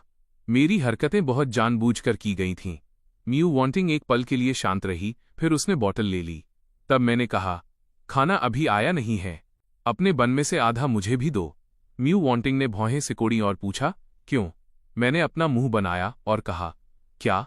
मैं तुम्हें खाना खिला रहा हूं, तो क्या तुम बदले में कुछ नहीं करोगी? देखो तुम कितनी कंजूस हो, तुम मुझे अपने बन का एक निवाला तक नहीं दे सकती। म्यू वांटिंग की नजर थोड़ी बदली, लेकिन वो अपनी जिद पर अड़ी रही और बोली, मैंने कभी नहीं कहा था कि मुझे तुम्हारा खाना खाना है। मैंने अपने हाथ बांध लिए और मजाक उड़ाते हुए कहा, तो तुम बस मुझे बन नहीं देना चाहती? म्यू वांटिंग वाकई मेरा कुछ नहीं बिगाड़ सकती थी। आखिरकार उसने बन सीधे मेरी तरफ उछाल दिया। मैंने बन को खोला और बीच से तोड़ दिया। हम दोनों के लिए आधा आधा, न कम न ज्यादा। ओनर ने हमारा नंबर पुकारा। मैंने अपने हाथ की छोटी पर्ची देखी, साफ आवाज में जवाब दिया और फिर खाना लेने दौड़ पड़ा। म्यू वांटिंग की नजरें मुझ पर से हटी ही नहीं। उसे अपने दांतों में झंझनाहट महसूस हुई। पुराने गू सिचे को समझना बहुत आसान था, बस एक अमीर बिगड़ा हुआ शहजादा जो अहंकारी था, दबंग था और बिना सोचे समझे पैसे उड़ाता था। एक गुंडा जिसे दूसरों की जान की परवाह नहीं थी। अब मुझे देखकर ऐसा लग रहा था जैसे मुझे अचानक ज्ञान प्राप्त हो गया हो। मेरा पूरा वजूद एक तरह की रोशनी बिखेर रहा था। मुझे नहीं पता कि मैं ओनर से क्या कह रहा था, बस इतना पता था कि मैं दिल खोलकर और खुशी से हंस रहा था। म्यू वांटिंग ने अपनी जीभ अपने मसूड़ों पर दबाई और थूक निगला। मैं स्पाइसी हॉटपॉट का एक भरा हुआ कटोरा लेकर आया। टेबल तक पहुंचते पहुंचते लड़खड़ा रहा था। मैं शिकायत किए बिना नहीं रह सका, ये बहुत गर्म है। मैंने खाने में जल्दबाजी नहीं की। इसके बजाय मैंने एक चम्मच का इस्तेमाल करके म्यू वांटिंग के लिए एक छोटे कटोरे में आधा सूप निकाला और मुस्कुराते हुए समझाया, इस तरह जब तुम खाना इसमें डालोगी और थोड़ा डुबोगी तो ये जल्दी ठंडा हो जाएगा। सूप से उठता हुआ भाप बहुत घना था, जिसमें तिल की चटनी की खुशबू आ रही थी। मैंने देखा कि म्यू वांटिंग अपनी चॉपस्टिक्स नहीं चला रही थी, तो मैंने एक मीटबॉल उठाया और उसके कटोरे में डाल दिया। फिर उसके हाथ में चॉपस्टिक्स थमाते हुए कहा, खाओ। मुझे डर था कि म्यू वांटिंग को अजीब लगेगा, इसलिए मैंने बात बढ़ाते हुए कहा, ये लेना देना है। मैंने तुम्हारा बन खाया है तो तुम्हें मेरा खाना खाना चाहिए। जल्दी से अपने लिए भी कुछ लो। खाने के बाद हमें दोपहर में क्लास भी अटेंड करनी है। चॉपस्टिक्स पकड़े हुए म्यू वांटिंग का हाथ कांप गया। उसने एक सतर्क एक्सप्रेशन के साथ कहा, गू सिचे, तुम्हें मेरे साथ इतना अच्छा होने की जरूरत नहीं है। तुम मेरे साथ चाहे कितना भी अच्छा व्यवहार करो, मैं तुम्हें कभी पसंद नहीं करूंगी।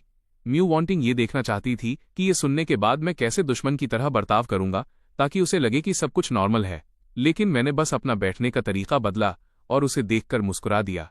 कोई बात नहीं, मैं बस और मेहनत करूंगा। पहले तुमने कहा था कि तुम मेरी गर्लफ्रेंड नहीं बनोगी, लेकिन क्या अब तुम नहीं हो? मैं तुम्हें सलाह देता हूं कि इतनी निश्चितता से कुछ मत कहो। सच की खुशबू के कानून का शिकार होना आसान है। म्यू वांटिंग ने और कुछ नहीं कहा। वह स्पाइसी हॉटपॉट 30 युआन से ज्यादा का था।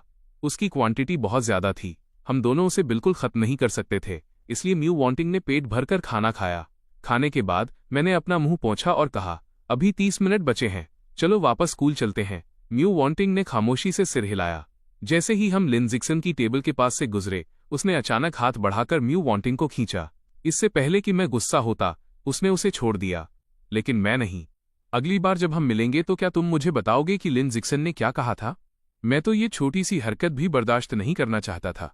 मैं तुरंत अपनी जगह पर रुक गया और ठंडेपन से कहा, मेरे सामने ही मेरी गर्लफ्रेंड के साथ फ्लर्ट करना एक रीडर के नजरिए से ये बिल्कुल भी ठीक नहीं है। इस लिन जिक्सन को एक चमकता हुआ पॉजिटिव मेन कैरेक्टर होना चाहिए था, जो हर जगह सच्चाई का आभास दे, लेकिन मेरे लिए वो बस एक चिढ़ाने वाला लड़का है। वैसे भी उसका और म्यू वांटिंग का साथ नहीं होने वाला, तो वो बीच में दखल क्यों दे रहा है? मेरी बातों से लिन जिक्सन का चेहरा पहले लाल और फिर पीला पड़ गया। उसने अपने दोस्तों की तरफ देखा और गुस्से में कहा, तुम्हारा क्या मतलब है? मैं इतना गुस्से में था कि मुझे हंसी आ गई। मेरा क्या मतलब है? इसने सरेआम मेरी गर्लफ्रेंड का हाथ पकड़ा, और तुम्हें लगता है कि ये सही है? लिन जिक्सन शर्मिंदा हुआ और बोला, हर कोई जानता है कि तुमने उसे मजबूर किया है। यार, मुझे वाकई हैरानी होती है कि ये लड़का हमेशा ये बकवास क्यों करता है, जैसे मैं सच में कोई विलन हूं।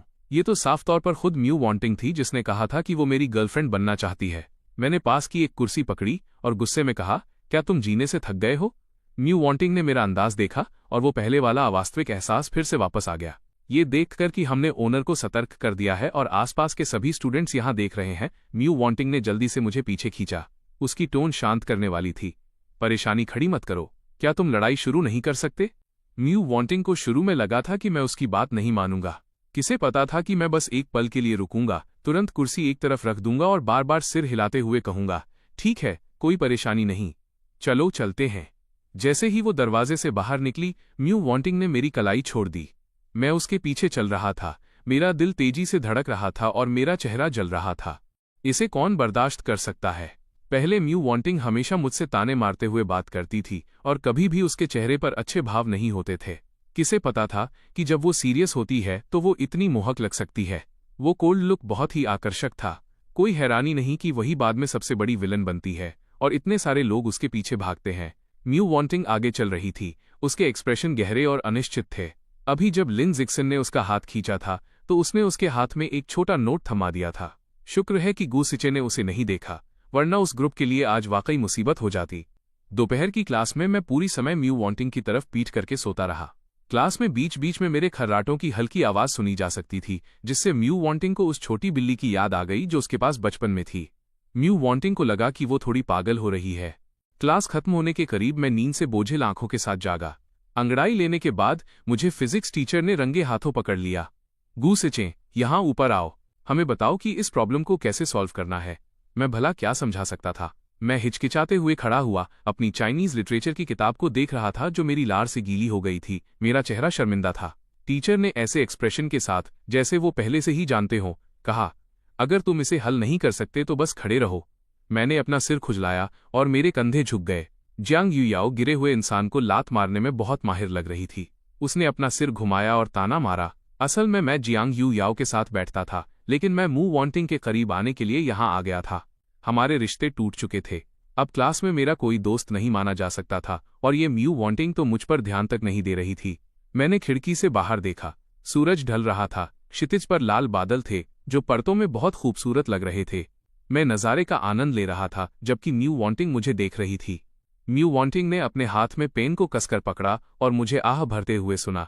मैंने नीचे देखा और अपनी गर्लफ्रेंड से पूछा, आज रात हम क्या खा रहे हैं? म्यू वॉन्टिंग एक पल के लिए रुकी और बोली, मैं खाना नहीं चाहती। मैं जानता था कि वो यही कहेगी। मैं मुस्कुराया और कहा, मुझे खाना है। तुम मेरी गर्लफ्रेंड हो। तुम्हें मेरे साथ आना होगा। मेरा बैंक कार्ड फ्रीज हो चुका था और ड्राइवर को वापस बुला लिया गया था। मुझे खुद ही बस लेनी पड़ी। मेरा घर भी बिकने वाला था। एजेंट के देखने के बाद उसने काफी लोगों से कांटेक्ट किया था जो मेरा घर खरीदना चाहते थे। अगर प्रोसेस जल्दी हुआ तो इस बड़े विला में ये शायद मेरा आखिरी खुशी का समय होगा। मुझे वाकई इसका पछतावा था, लेकिन मैं गू चंगकिंग के सामने झुकना नहीं चाहता था। विला 3 मिलियन में बिका और खरीदार गू परिवार का कड़वा दुश्मन था। ये खबर मिलते ही मैंने बिना दोबारा सोचे उनके साथ कॉन्ट्रैक्ट साइन कर दिया। जब गू चंगकिंग ये खबर सुनेंगे तो वो पक्का विला वापस खरीद लेंगे। वो भला दूसरों को अपने बेटे के पैसे न होने की वजह से घर बेचने के स्कैंडल के बारे में कैसे पता चलने दे सकते थे? मैंने यह चाल बहुत सावधानी से चली थी। पैसे मिलने के बाद मैंने तुरंत म्यू वॉन्टिंग के घर के पास उसी बिल्डिंग में एक घर रेंट पर ले लिया, लेकिन मेरी उसे बताने की हिम्मत नहीं हुई। मुझे डर था कि म्यू वॉन्टिंग पलट जाएगी और मेरा मिशन फेल करवा देगी। हर दिन मैं चोरी छिपे म्यू वॉन्टिंग के लिए ब्रेकफास्ट लाता और उसे दिन में 3 बार खाना खिलाने के लिए खींच ले जाता। म्यू वॉन्टिंग ने इसे खामोशी से सहा, कुछ नहीं कहा। हालांकि उसका एटीट्यूड थोड़ा नरम हुआ था। मैं उसके साथ डिनर कर रहा था और मैंने टेंटेटिवली पूछा, तुम किस यूनिवर्सिटी में अप्लाई करने का प्लान बना रही हो? मू वॉन्टिंग जंगचंग यूनिवर्सिटी में अप्लाई करेगी क्योंकि वो अपनी माँ से ज्यादा दूर नहीं रहना चाहती थी। जैसा कि उम्मीद थी उसने इसे नहीं छिपाया और ईमानदारी से जियांगचेंग यूनिवर्सिटी का नाम लिया। मैंने फिर पूछा, तो तुम कौन सा मेजर पढ़ना चाहती हो? म्यू वॉन्टिंग ने कहा, शायद कंप्यूटर साइंस। मैं कांप उठा। ये ठीक नहीं होगा क्योंकि मेल और फीमेल लीड्स भी कंप्यूटर साइंस मेजर में अप्लाई करेंगे और वे क्लासमेट्स बन जाएंगे। फीमेल लीड की फैमिली बैकग्राउंड और उपलब्धियां म्यू वॉन्टिंग को एक पल में कुचल देंगी, जिससे म्यू वॉन्टिंग की तीव्र कॉम्पिटिटिवनेस जाग जाएगी। यही वो मुख्य पॉइंट है जो म्यू वॉन्टिंग के अंधेरे की ओर बढ़ने का कारण बनता है। मैंने बेपरवाही से कहा, मेडिसिन के बारे में क्या ख्याल है? म्यू वॉन्टिंग दूसरों द्वारा कंट्रोल नहीं होना चाहती थी, और जैसा कि उम्मीद थी उसने तुरंत पलटकर जवाब दिया। मैंने उसे अनसुना करने का नाटक किया और कहा, स्वाभाविक रूप से मेडिसिन एक अच्छा फील्ड है। बाद में जॉब ढूंढना आसान होता है, सैलरी हाई है और स्किल्स बेहतरीन है। तुम्हारी हर जगह जरूरत होगी। सबसे जरूरी बात, लोगों को बचाना एक नेक काम है। शायद ये उसे विलन के टैग से बचने और एक अच्छा इंसान बनने में मदद कर सके। म्यू वॉन्टिंग ने उदासीनता से कहा, उसे कोई इंटरेस्ट नहीं था। मेरा पेट भर गया है। उसने बहुत पहले ही सब समझ लिया था। मैं उसे अपने साथ खाना खिलाने के लिए सिर्फ इसलिए खींच रहा था क्योंकि मुझे उस पर तरस आता था। म्यू वॉन्टिंग मेरी शुक्रगुजार थी, लेकिन वो जानती थी कि बाद में ये सारी चीजें एक मजाक बन जाएंगी। म्यू वॉन्टिंग ने पहले ही सब सोच लिया था। जब मैं आखिरकार अपना असली चेहरा दिखाऊंगा तो वो बिना किसी हिचकिचाहट के मुझे खत्म कर देगी। मेडिसिन? मैं बहुत ज्यादा सोच रहा हूं। बचपन से ही उसे महसूस होता था कि वो एक जल्लाद बनेगी। म्यू वॉन्टिंग ने मेरी चिंता करने के बजाय मेरी बात काट दी। तुम अपने खुद के ग्रेड्स के बारे में क्यों नहीं सोचते? मुझे अचानक एक बेहतरीन आइडिया आया। सही कहा, मेरे ग्रेड्स खराब हैं। कैसा रहेगा अगर ऐसा करें? अब से मैं तुम्हें खाना खिलाऊंगा और तुम मुझे ट्यूटर करोगी। कॉलेज एंट्रेंस एग्जाम्स में आधे महीने से भी कम समय बचा था। टीचर्स पहले ही ढीले पड़ चुके थे। जो पढ़ाना चाहते थे उन्हें इसकी जरूरत नहीं थी, और जो सीखना नहीं चाहते थे उन्हें पढ़ाया नहीं जा सकता था। म्यू वॉन्टिंग ने मुझे गंभीरता से देखा और फिर निष्कर्ष निकाला, बेकार है। मैंने मुंह फुलाया, नहीं, तुम्हें कैसे पता कि ये बेकार है? मैं बहुत स्मार्ट हूं। म्यू वॉन्टिंग ने ताना मारा, इतने स्मार्ट कि तुम हमेशा नीचे से फर्स्ट आते हो। मैंने अपनी भौहें सिकोड़ी और कुछ नहीं कहा। मेरे एक्सप्रेशन की वजह से म्यू वॉन्टिंग वाकई एक पल के लिए हिचकिचाई। तभी उसने मुझे बुदबुदाते हुए सुना, क्या ऐसी कोई कहावत नहीं है कि आखिरी वक्त की रटंत भले ही तेज न बनाए, लेकिन दिमाग तो चमका ही देती है? तुमने अभी कोशिश भी नहीं की है। तुम कैसे कह सकती हो कि ये काम नहीं करेगा? म्यू वॉन्टिंग मुझ पर कोई एहसान नहीं रखना चाहती थी, क्योंकि इस दौरान मेरी वजह से वो वाकई काफ़ी बेहतर तरीके से रह रही थी। आखिरकार वो शाम की सेल्फ स्टडी के दौरान 2 घंटे के लिए मान गई। जैसे ही मैंने उसे राजी होते देखा, मैं तुरंत हंस पड़ा। तो तुमने अब मुझसे वादा कर लिया है, अब पीछे नहीं हटना। म्यू वॉन्टिंग के दिल में एक अजीब सा एहसास हुआ। उसने सीधे मेरी आंखों में देखा, जैसे वो मेरी रूह के पार देखना चाहती हो। म्यू वॉन्टिंग ने अचानक पूछा, तुम पहले जैसे नहीं रहे। मुझे अपने सिर में झंझनाहट महसूस हुई। तभी मैंने अपने कान में सिस्टम की ठंडी आवाज बुदबुदाते हुए सुनी, मैंने तुम्हें पहले ही याद दिलाया था, कैरेक्टर से बाहर मत जाओ। मैं वाकई घबरा गया। बस एक पल बाद मैंने फिर से गर्व के साथ कहा, बेशक, किसे पता, हो सकता है हम फ्यूचर में फिर कभी एक दूसरे को न देखें, इसलिए इस छोटे से समय में मैं तुम्हारी थोड़ी भरपाई कर दूंगा। म्यू वॉन्टिंग ने पूछा, क्या ये अपनी अंतरात्मा को शांत करने के लिए है? मुझे समझ नहीं आया कि अब क्या एक्ट करूं। हाँ कहना भी सही नहीं था और ना कहना भी सही नहीं था। मैंने अपना सिर झुका लिया और एक दुखी चेहरे के साथ कहा, अगर तुम ऐसा सोचना चाहती हो तो मैं इसमें कुछ नहीं कर सकता। म्यू वॉन्टिंग के मुंह के कोने पर एक ठंडी मुस्कान आई। वो सीधे खड़ी हो गई और बोली, मैं पहले जा रही हूं। मुझे अंदाजा भी नहीं था कि मैंने उसकी कौन सी दुखती रग छू दी थी। मैंने जल्दी से चावल का एक निवाला लिया और उसके पीछे भागा। इस दौरान मेरी उन बुरे दोस्तों से अभी भी सुलह नहीं हुई थी। जियांग यू याओ अभी भी अपने गुस्से पर काबू नहीं रख पा रही थी। मुझे फिर से म्यू वॉन्टिंग के साथ इतना प्यारा और चिपका हुआ देखकर जब वो मेरे पास से गुजरी, उसने मुझे पढ़ते हुए देखा। उसने डेस्क खटखटाई और कहा, गू सिचे, क्या तुम्हें वाकई ऐसा करना पड़ेगा? क्या तुम्हें सच में लगता है कि तुम अब एक टॉप स्टूडेंट बन गए हो? मैंने खाली एक्सप्रेशन के साथ ऊपर देखा और कहा, अपने काम से काम रखो। जियांग यू याओ ने एक ठंडी हंसी हंसी और कहा, मैंने सुना है तुम्हारे डैड ने तुम्हें घर से निकाल दिया है, सही है ना? तुमने अपना घर तक क्यों बेच दिया? मैंने ठंडेपन से कहा, ये तुम्हारे मतलब की बात नहीं है। जियांग यू याओ ने एक कुर्सी खींची और हमारे सामने बैठ गई। मेरी ओर देखते हुए अपनी एक भौं ऊपर उठाई और म्यू वॉन्टिंग से कहा, तुम पैसे पानी की तरह बहाते हो? क्या एक घर बेचना तुम्हारे खर्च के लिए काफी है? कैसा रहेगा अगर तुम मेरी चापलूसी करो? मेरे डैड को तुम्हारे डैड से तुम्हारे लिए कुछ अच्छी बातें कहने दो। क्या इस गरीब लड़की के साथ रहने से ज्यादा होनहार बात ये नहीं है? मैंने चिढ़कर टेबल पर हाथ मारा और कहा, क्या तुम्हारा हो गया? ओरिजिनल कहानी में इस इंसान का ज्यादा स्क्रीन टाइम नहीं था। अब जब मेरी बारी है तो वो इतनी दखलंदाजी क्यों कर रही है? क्या तुम देख नहीं सकती कि मेरा मिशन टारगेट उदास और अनस्टेबल दिख रहा है, जैसे अभी फट जाएगा? क्या जियांग यू याओ मरना चाहती है? लेकिन मैं अभी जीना चाहता हूं। अगले ही सेकंड म्यू वॉन्टिंग ने आधा अधूरा एग्जाम पेपर मोड़ा और कहा, मुझे कुछ काम है, मैं पहले जा रही हूं। वो कभी भी हमारे मामलों में शामिल नहीं होना चाहती थी। जियांग यू याओ ने अपना पैर फैलाया, टेबल के नीचे से म्यू वॉन्टिंग का रास्ता रोकते हुए और ताने मारते हुए बोली, ये क्या है? हमारी टॉप स्टूडेंट को कुछ काम है, किसी के लिए बर्तन धोने या टेबल पर सर्व करने के लिए भाग रही हो? म्यू वॉन्टिंग ने अपने गुस्से को दबाया और ठंडी नजरों से जियांग यू याओ की ओर देखा। यह देखते हुए कि जंग छिड़ने ही वाली है, मैं उन दोनों के बीच आ गया और अधीरता से कहा, जियांग यू याओ, तुम्हें मुझसे कुछ कहना है ना? चलो बाहर चलकर बात करते हैं। जियांग यू याओ ने मेरे चेहरे पर घबराहट देखी और तिरस्कार से मुस्कुरा दी। ठीक है। जब मैं म्यू वॉन्टिंग के बगल से बाहर निकला, क्योंकि रास्ता संकरा था, हमारे शरीर लगभग एक दूसरे से छू गए। म्यू वॉन्टिंग मेरे शरीर की हल्की खुशबू सूंघ सकती थी, जो थोड़ी आकर्षक थी। जब जियांग यू याओ मेरे पीछे बाहर आई तो उसने जानबूझकर अपना सिर पीछे घुमाया और म्यू वॉन्टिंग को उकसाने वाली नजरों से देखा। पता नहीं ये कैसा जादू था, हम अभी ज्यादा दूर नहीं गए थे कि म्यू वॉन्टिंग वाकई हमारा पीछा करने लगी। कैंपस की स्ट्रीट लाइट्स के नीचे मैं गुस्से से लाल था। क्या तुम पागल हो? जियांग यू याओ ने अपनी जेब में सिगरेट ढूंढी, एक अपने मुंह में रखी और फिर पूरा पैक मेरी तरफ बढ़ा दिया। मैंने उसका हाथ झटक दिया और कहा, मैं म्यू वॉन्टिंग के साथ पढ़ाई कर रहा हूं, तुम्हारा इससे क्या लेना देना? जियांग यू याओ की आवाज तुरंत बढ़ गई। उसने गुस्से के संकेत के साथ कहा, पागल तुम हो गुसिचिन, मैंने तुम्हें उसके साथ मटर गश्ती करने दी, वो ठीक है, लेकिन तुम अब हद पार कर रहे हो।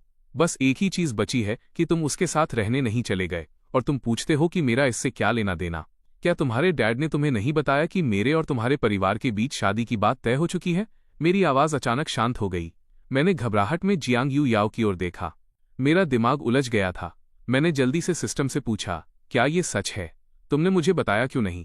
जब मैं इस दुनिया में आया तो सिस्टम ने मुझे सिर्फ ओरिजिनल ओनर की लाइफ दिखाई थी, जैसे कोई मूवी देख रहा हो, लेकिन कैमरा हमेशा म्यू वॉन्टिंग को फॉलो करता था और मुझ जैसे एक मामूली कैनन फॉडर कैरेक्टर के लिए देखने के लिए वाकई ज्यादा सीन नहीं थे। सिस्टम बहुत बेबस था, मुझे भी इस बारे में नहीं पता। मैं बस समझाने ही वाला था कि मैंने जियांग यू याओ को बोलते सुना, क्या तुम्हें पता है कि तुम इस वक्त कैसे दिख रहे हो? तुम एक स्टॉकर की तरह लग रहे हो। म्यू वांटिंग को नहीं पता ना कि तुम उसके घर के नीचे वाले फ्लोर पर रहते हो। मैं तुम्हें हर दिन चोरी छिपे उसका पीछा करते हुए देखती हूँ। मुझे तुम्हारी तरफ से ये बहुत दयनीय लगता है। उसने मुझे वाकई बहुत गुस्सा दिला दिया था। मेरे मुंह से तुम्हें इससे क्या शब्द निकले भी नहीं थे कि मेरी पीठ पर ठंडा पसीना बहने लगा। थोड़ी ही दूर पर म्यू वांटिंग खामोशी से एक अकथनीय एक्सप्रेशन के साथ मुझे घूर रही थी। जियांग यू याओ ने भी मेरा रिएक्शन नोटिस कर लिया था। उसने अपना सिर घुमाया और हंसे बिना नहीं रह सकी। उसने तुम्हारी बातें सुन ली हैं, तो चलो अब सारे पत्ते साफ साफ मेज पर रख देते हैं। जियांग यू याओ ने मुझे घूरते हुए कहा, या तो तुम खुद उससे दूर हो जाओ, या मैं उसे जाने पर मजबूर कर दूंगी, या फिर तुम अपने डैड को बताओ कि तुमने उनके लिए कितनी शानदार बहू ढूंढी है। फैसला तुम्हारा है।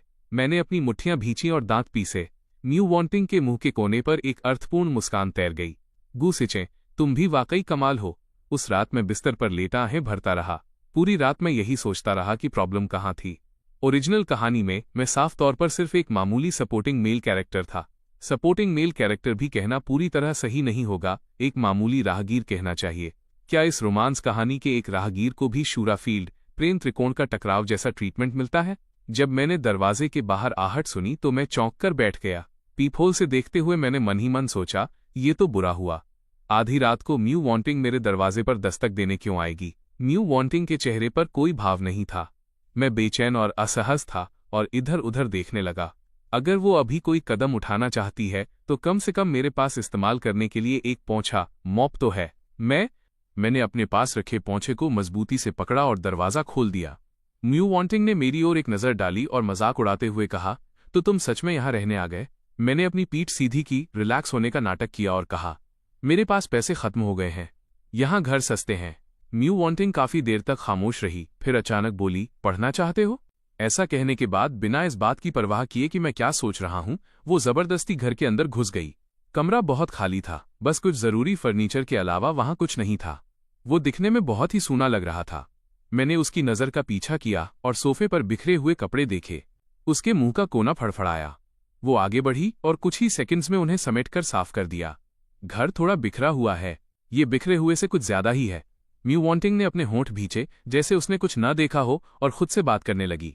आज शाम की सेल्फ स्टडी के दौरान हमने पूरे 2 घंटे पढ़ाई नहीं की। मैंने देखा कि तुम्हारा एग्जाम पेपर सिर्फ आधा हुआ था। अगर तुम कोशिश करना चाहते हो तो पहले अपना होमवर्क खत्म करो। मैं भी दीवार के पास खड़ा होकर उसे ऑब्जर्व कर रहा था। क्या वो वाकई मुझे ट्यूटर करने आई थी? मेरी थकी हुई आंखों ने आसपास के माहौल को स्कैन किया। जब कंफर्म हो गया कि कोई खतरा नहीं है तो मैंने थोड़ा रिलैक्स महसूस किया। म्यू वांटिंग ने इसी बात की वजह से मेरी तरफ देखा। मैंने एक ढीली टी शर्ट पहनी हुई थी जिसमें मेरी मजबूत बाहें दिख रही थीं, जो कैजुअल होते हुए भी एक पुरुषोचित आकर्षण से रहित नहीं थी। तभी म्यू वांटिंग को एहसास हुआ कि रात के समय किसी मेल क्लासमेट के घर आना थोड़ा अनुचित था। म्यू वांटिंग दूसरी तरफ मुड़ी और बोली, खैर छोड़ो, मैं गलत समय पे आई क्योंकि आज का ट्यूटरिंग सेशन मिस हो गया है। मैं कल सुबह की सेल्फ स्टडी के दौरान इसकी भरपाई कर दूंगी। मैंने देखा कि वो जाने वाली है और तुरंत अपनी भौहें सिकोड़ी। मैं अपने दिल में साफ तौर पर समझ गया था कि ट्यूटरिंग बस एक बहाना था। वो सिर्फ जियांग यू याओ की कही हुई बात को वेरीफाई करने आई थी। मैं जानता था कि वो खुद पूछने की हिम्मत नहीं जुटा पाएगी, इसलिए मैंने आज की बात पर पहल की। मैं समझा सकता हूँ। म्यू वांटिंग एक ठंडी हंसी हंसी। समझाने की जरूरत नहीं है, मैं सब समझती हूँ। मैंने घबराहट में जवाब दिया, मैं वाकई तुम्हारा पीछा नहीं कर रहा हूँ। मैंने बस तुम्हारे घर के नीचे वाला अपार्टमेंट रेंट पर लिया है। ये देखकर कि वो अभी भी टस से मस नहीं हुई, मैंने हार मानने का फैसला किया और कहा, मैं बस तुम्हारे थोड़ा करीब रहना चाहता हूँ, मेरा कोई और इरादा नहीं है। म्यू वांटिंग के एक्सप्रेशन ठंडे पड़ गए। अगले ही पल उसने मुझे सोफे पर धकेल दिया। उसकी भारी आवाज गूंजी, गुस्से, टू टाइमिंग। इससे मुझे घिन आती है। पिछले कुछ दिनों की तुम्हारी अच्छी नीयत के लिए शुक्रिया। अब मुझे उनकी जरूरत नहीं है। मेरी वाकई कुछ ऐसी मजबूरियां थीं जो मैं बता नहीं सकता था। मैं बस बेबसी से समझा सका। मैं ऐसा नहीं हूं। मुझे वाकई शादी के अरेंजमेंट के बारे में नहीं पता था। मैं तुम्हें पसंद करता हूं।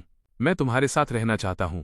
म्यू वांटिंग ने हंसते हुए एक ठंडी सांस ली और कहा, तो फिर उस शादी के अरेंजमेंट का क्या? जब मैं दंग था तभी मैंने उसे कहते सुना, मुझे पसंद करने की कोई वजह तो होनी चाहिए। क्या इसलिए क्योंकि तुम देखते हो कि मेरे पास कोई पावर या इन्फ्लुएंस नहीं है तो तुम बस मेरे साथ खेल सकते हो क्योंकि तुम्हारे पीछे वैसे भी जियांग यू याओ का सपोर्ट है? म्यू वांटिंग के मुंह के कोने पर एक व्यंग्यात्मक मुस्कान थी। इस पॉइंट पर मुझे अचानक महसूस हुआ कि किसी और की मंगेतर को छीनना बहुत ही नीच काम लग रहा है। मैंने थूक निगला और शुरू से आखिर तक एक शब्द भी नहीं कहा। म्यू वांटिंग ने हाथ बढ़ाया और मेरा कॉलर पकड़कर उसे जोर से झटका दिया। शांत कमरे में कपड़ों के रगड़ने की आवाज बहुत अजीब लग रही थी। म्यू वांटिंग ने ठंडे चेहरे के साथ दांत भींचकर कहा, इस तरह के कपड़े पहनना? क्या तुम जानबूझकर किसी को सिड्यूस करने की कोशिश कर रहे हो? इस बार मैं वाकई घबरा गया और मैंने उसकी कलाई पकड़ ली।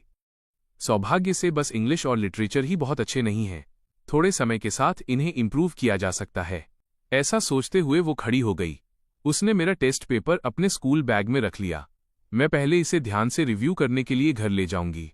जब मैं वापस आऊंगी तो तुम्हारे लिए कुछ एक्सरसाइज चुनूंगी। वो तुम्हें मंडे को दे दूंगी। ये सुनकर मैं जो डिस्ट्रैक्ट होकर अपने फोन पर स्क्रॉल कर रहा था, मैंने आखिरकार ऊपर देखा।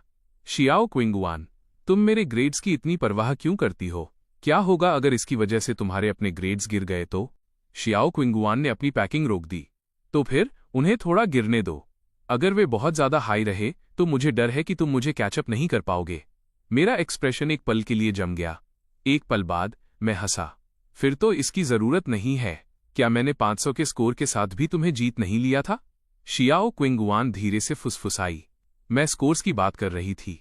ऐसा कहकर उसने अपना कैनवास बैग कंधे पर लटकाया और चली गई। 10 मिनट बाद शियाओ क्विंगुआन बस में पीछे की तरफ अकेली बैठी थी। उसने अपने हाथों में मौजूद स्टफ्ड बनी को देखा। वो थोड़े सोच में डूबी हुई थी। पिछले कुछ दिनों में जो कुछ भी हुआ था उसने उसे लगभग इसे प्रोसेस करने में असमर्थ कर दिया था। जियांग याओ की कहानियों में उसका फ्यूचर इतना सुंदर था कि किसी भी लड़की को जलन हो जाए। इतना ज्यादा कि उसे अब भी लग रहा था कि ये रियल नहीं है। उसे ये भी नहीं पता था कि क्या मैं वही इंसान जिससे उसे 27 या 28 की उम्र में प्यार हो सकता है, वाकई वही लड़का था जिससे उसे हर उम्र में प्यार हो जाता, चाहे वो उससे कभी भी मिलती। लेकिन शियाओ क्विंगुआन फिर भी इस बारे में बहुत खुश थी। शियाओ क्विंगुआन ने उस स्टफ्ड एनिमल के कान मरोड़े। मम्मी, इतने साल बीत गए और आपके अलावा किसी और ने मुझे एक छोटा खरगोश दिया है। आधे घंटे बाद शियाओ क्विंगुआन कुछ देर दरवाजे पर खड़ी रही। फिर उसने दरवाजा खोलने के लिए अपनी जेब से चाबी निकाली। लेकिन जैसे ही उसने अंदर कदम रखा, उसे महसूस हुआ कि माहौल थोड़ा अजीब था। सिर्फ उसकी स्टेपमदर शियाओ ज़ीकिंग लिविंग रूम में अकेली बैठी थी। शियाओ क्योंग के कमरे का दरवाजा कसकर बंद था। टीवी का वॉल्यूम भी बहुत कम था। दरवाजा खुलने की आवाज सुनकर शियाओ ज़ीकिंग उसकी तरफ मुड़ी।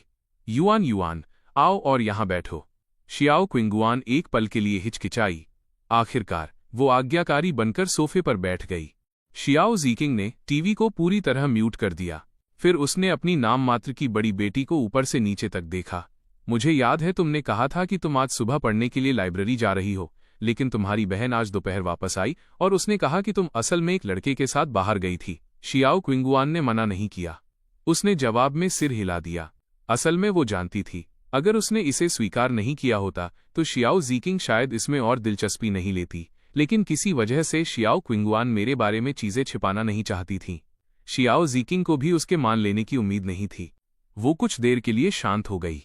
उसने आगे बढ़ने से पहले काफी देर तक पॉज लिया। मैंने क्योंग से सुना है कि वो लड़का बहुत डिसेंट नहीं लगता। युआन युआन, तुम उस तरह के लड़के के साथ दोस्त कैसे हो सकती हो? नहीं, वो इंडिसेंट टाइप का लड़का नहीं है। शियाओ क्विंगुआन की टोन असामान्य रूप से सीरियस थी, उसकी सामान्य हिचकिचाहट जैसी नहीं। शियाओ ज़ीकिंग ने अपनी भौहें सिकोड़ी। वो उसके एटीट्यूड से नाखुश थी।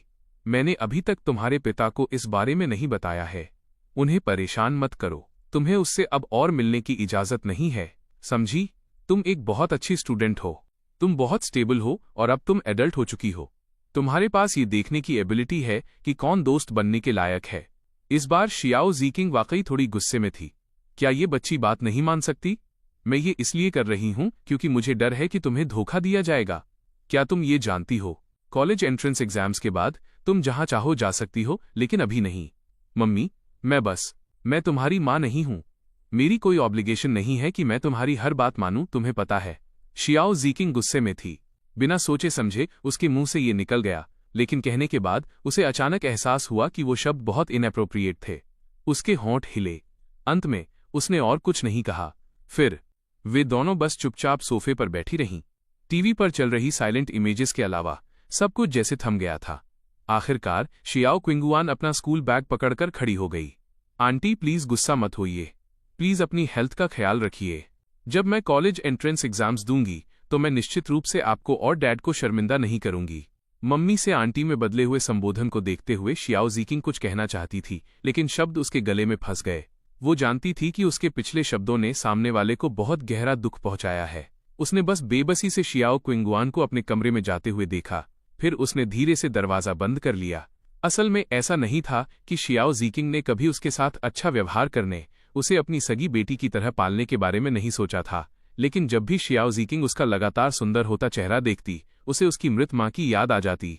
काफी देर बाद उसने एक आह भरी, युआन युआन एक बहुत अच्छी बच्ची है, लेकिन वो मेरी बेटी नहीं है। इतने साल हो गए हैं, मैं बस उसे प्यार करने के लिए खुद को तैयार नहीं कर पा रही हूँ। मैं क्या कर सकती हूँ? शाम को मुझे जियांग याओ को टाइम ट्रैवल के बारे में समझाने में 4 घंटे लग गए। इसे क्लियरली समझाने के लिए मैंने उसे डोरेमोन के कई एपिसोड भी दिखाए। इसलिए अगली सुबह जब मैंने जियांग याओ से पूछा तो उसने एक्साइटमेंट के साथ कहा, जियांग याओ डोरेमोन को जानती है, जो टाइम मशीन में फ्यूचर से मम्मी और डैड के सपनों को पूरा करने में मदद करने के लिए आया था। मम्मी और डैड के अलावा मैं किसी को नहीं बताऊंगी। मैं मुस्कुराया और सिर हिलाया, फिर उसे अपनी आंटी के घर ले गया। जब हम अंदर पहुंचे तो जुंग लिंगलिंग ने मेरे पीछे अजीब तरह से देखा। तुम अकेले क्यों हो? वो दूसरी लड़की कहाँ है? मैंने शांति से कहा। उसका घर बहुत दूर है, इसलिए कल रात उसने मुझसे उसकी देखभाल करने को कहा था। छोटी दादी, जुंग याओ ने आवाज दी। Good morning. जुंग याओ की आवाज सुनकर जुंग लिंगलिंग थोड़ी हैरान रह गई। क्या तुमने उसे ये सिखाया? मैंने मुस्कुराकर समझाया। मुझे नहीं पता था कि उसे आपको क्या कहकर बुलाना चाहिए, इसलिए मैंने उससे वही कहलवाया जो मेरी बेटी कहती। जुंग लिंगलिंग ने एक पल के लिए सोचा और उसे बुरा नहीं लगा। इस तरह से बुलाना काफी अच्छा लग रहा है। इसके अलावा उसे इस छोटी बच्ची के लिए एक नेचुरल अफेक्शन महसूस हुआ। जुंग याओ, तुम आज छोटी दादी के साथ खेलो, ठीक है? तुम्हें अच्छी बच्ची बनकर रहना है। डैड तुम्हें आज रात लेने आएंगे। जुंग याओ ने धीरे से जवाब दिया। ठीक है। फिर आज्ञाकारी ढंग से जुंग लिंगलिंग के पास गई और उनका हाथ थाम लिया। आंटी, आप इस मौके का फायदा उठाकर उसे थोड़ा पढ़ना और लिखना भी सिखा सकती हैं। वो प्राइमरी स्कूल की उम्र की है। जुंग लिंगलिंग मुस्कुराई और सिर हिलाया, और जब उसने नीचे देखा तो उसने देखा कि छोटी बच्ची भी ऊपर उसकी ओर देख रही थी। अपनी छोटी दादी की नजर देखते ही जुंग याओ प्यार से मुस्कुराई। छोटी दादी, जुंग याओ एक बहुत अच्छी स्टूडेंट है। टीचर्स मुझे हर दिन छोटे फूल देते हैं। ये सुनकर जुंग लिंगलिंग मेरी तरफ घूरने के लिए मजबूर हो गई। क्या उसे ट्रैफिकर्स ने किडनैप नहीं किया था? और वो स्कूल भी जाती थी? स्कूल? मैंने अजीब तरह से अपने हाथ फैला दिए। मुझे लगता है कि किडनैपर्स को भी कंपलसरी एजुकेशन की इंपॉर्टेंस पता है। जुंग लिंगलिंग ने मुझे घूर कर देखा। मुझे लगता है कि तुम ही हो जो किसी किडनैपर जैसे लगते हो। ठीक है, अब जल्दी करो और स्कूल जाओ। मेरे जाने के बाद मेरी आंटी मुस्कुराई और छोटी बच्ची की तरफ देखा। जियांग याओ, तुम्हारा पूरा नाम क्या है? छोटी दादी, मेरा नाम जियांग याओ है। यह सुनकर जुंग लिंगलिंग की आंखें तुरंत फटी की फटी रह गईं। जियांग याओ का सरनेम भी जियांग है। ऐसा सोचते हुए उन्होंने अपने सामने खड़ी छोटी बच्ची को एक बार फिर ध्यान से देखा। वो जितना ज्यादा देखती, वो लड़की उतनी ही मुझसे मिलती जुलती लगती जब मैं छोटा था, और उसकी आंखें उस लड़की जैसी थीं जो उस दिन उसके साथ आई थी। किसी पॉसिबिलिटी के बारे में सोचते हुए जुंग लिंगलिंग को अचानक ये सब बहुत अजीब लगा।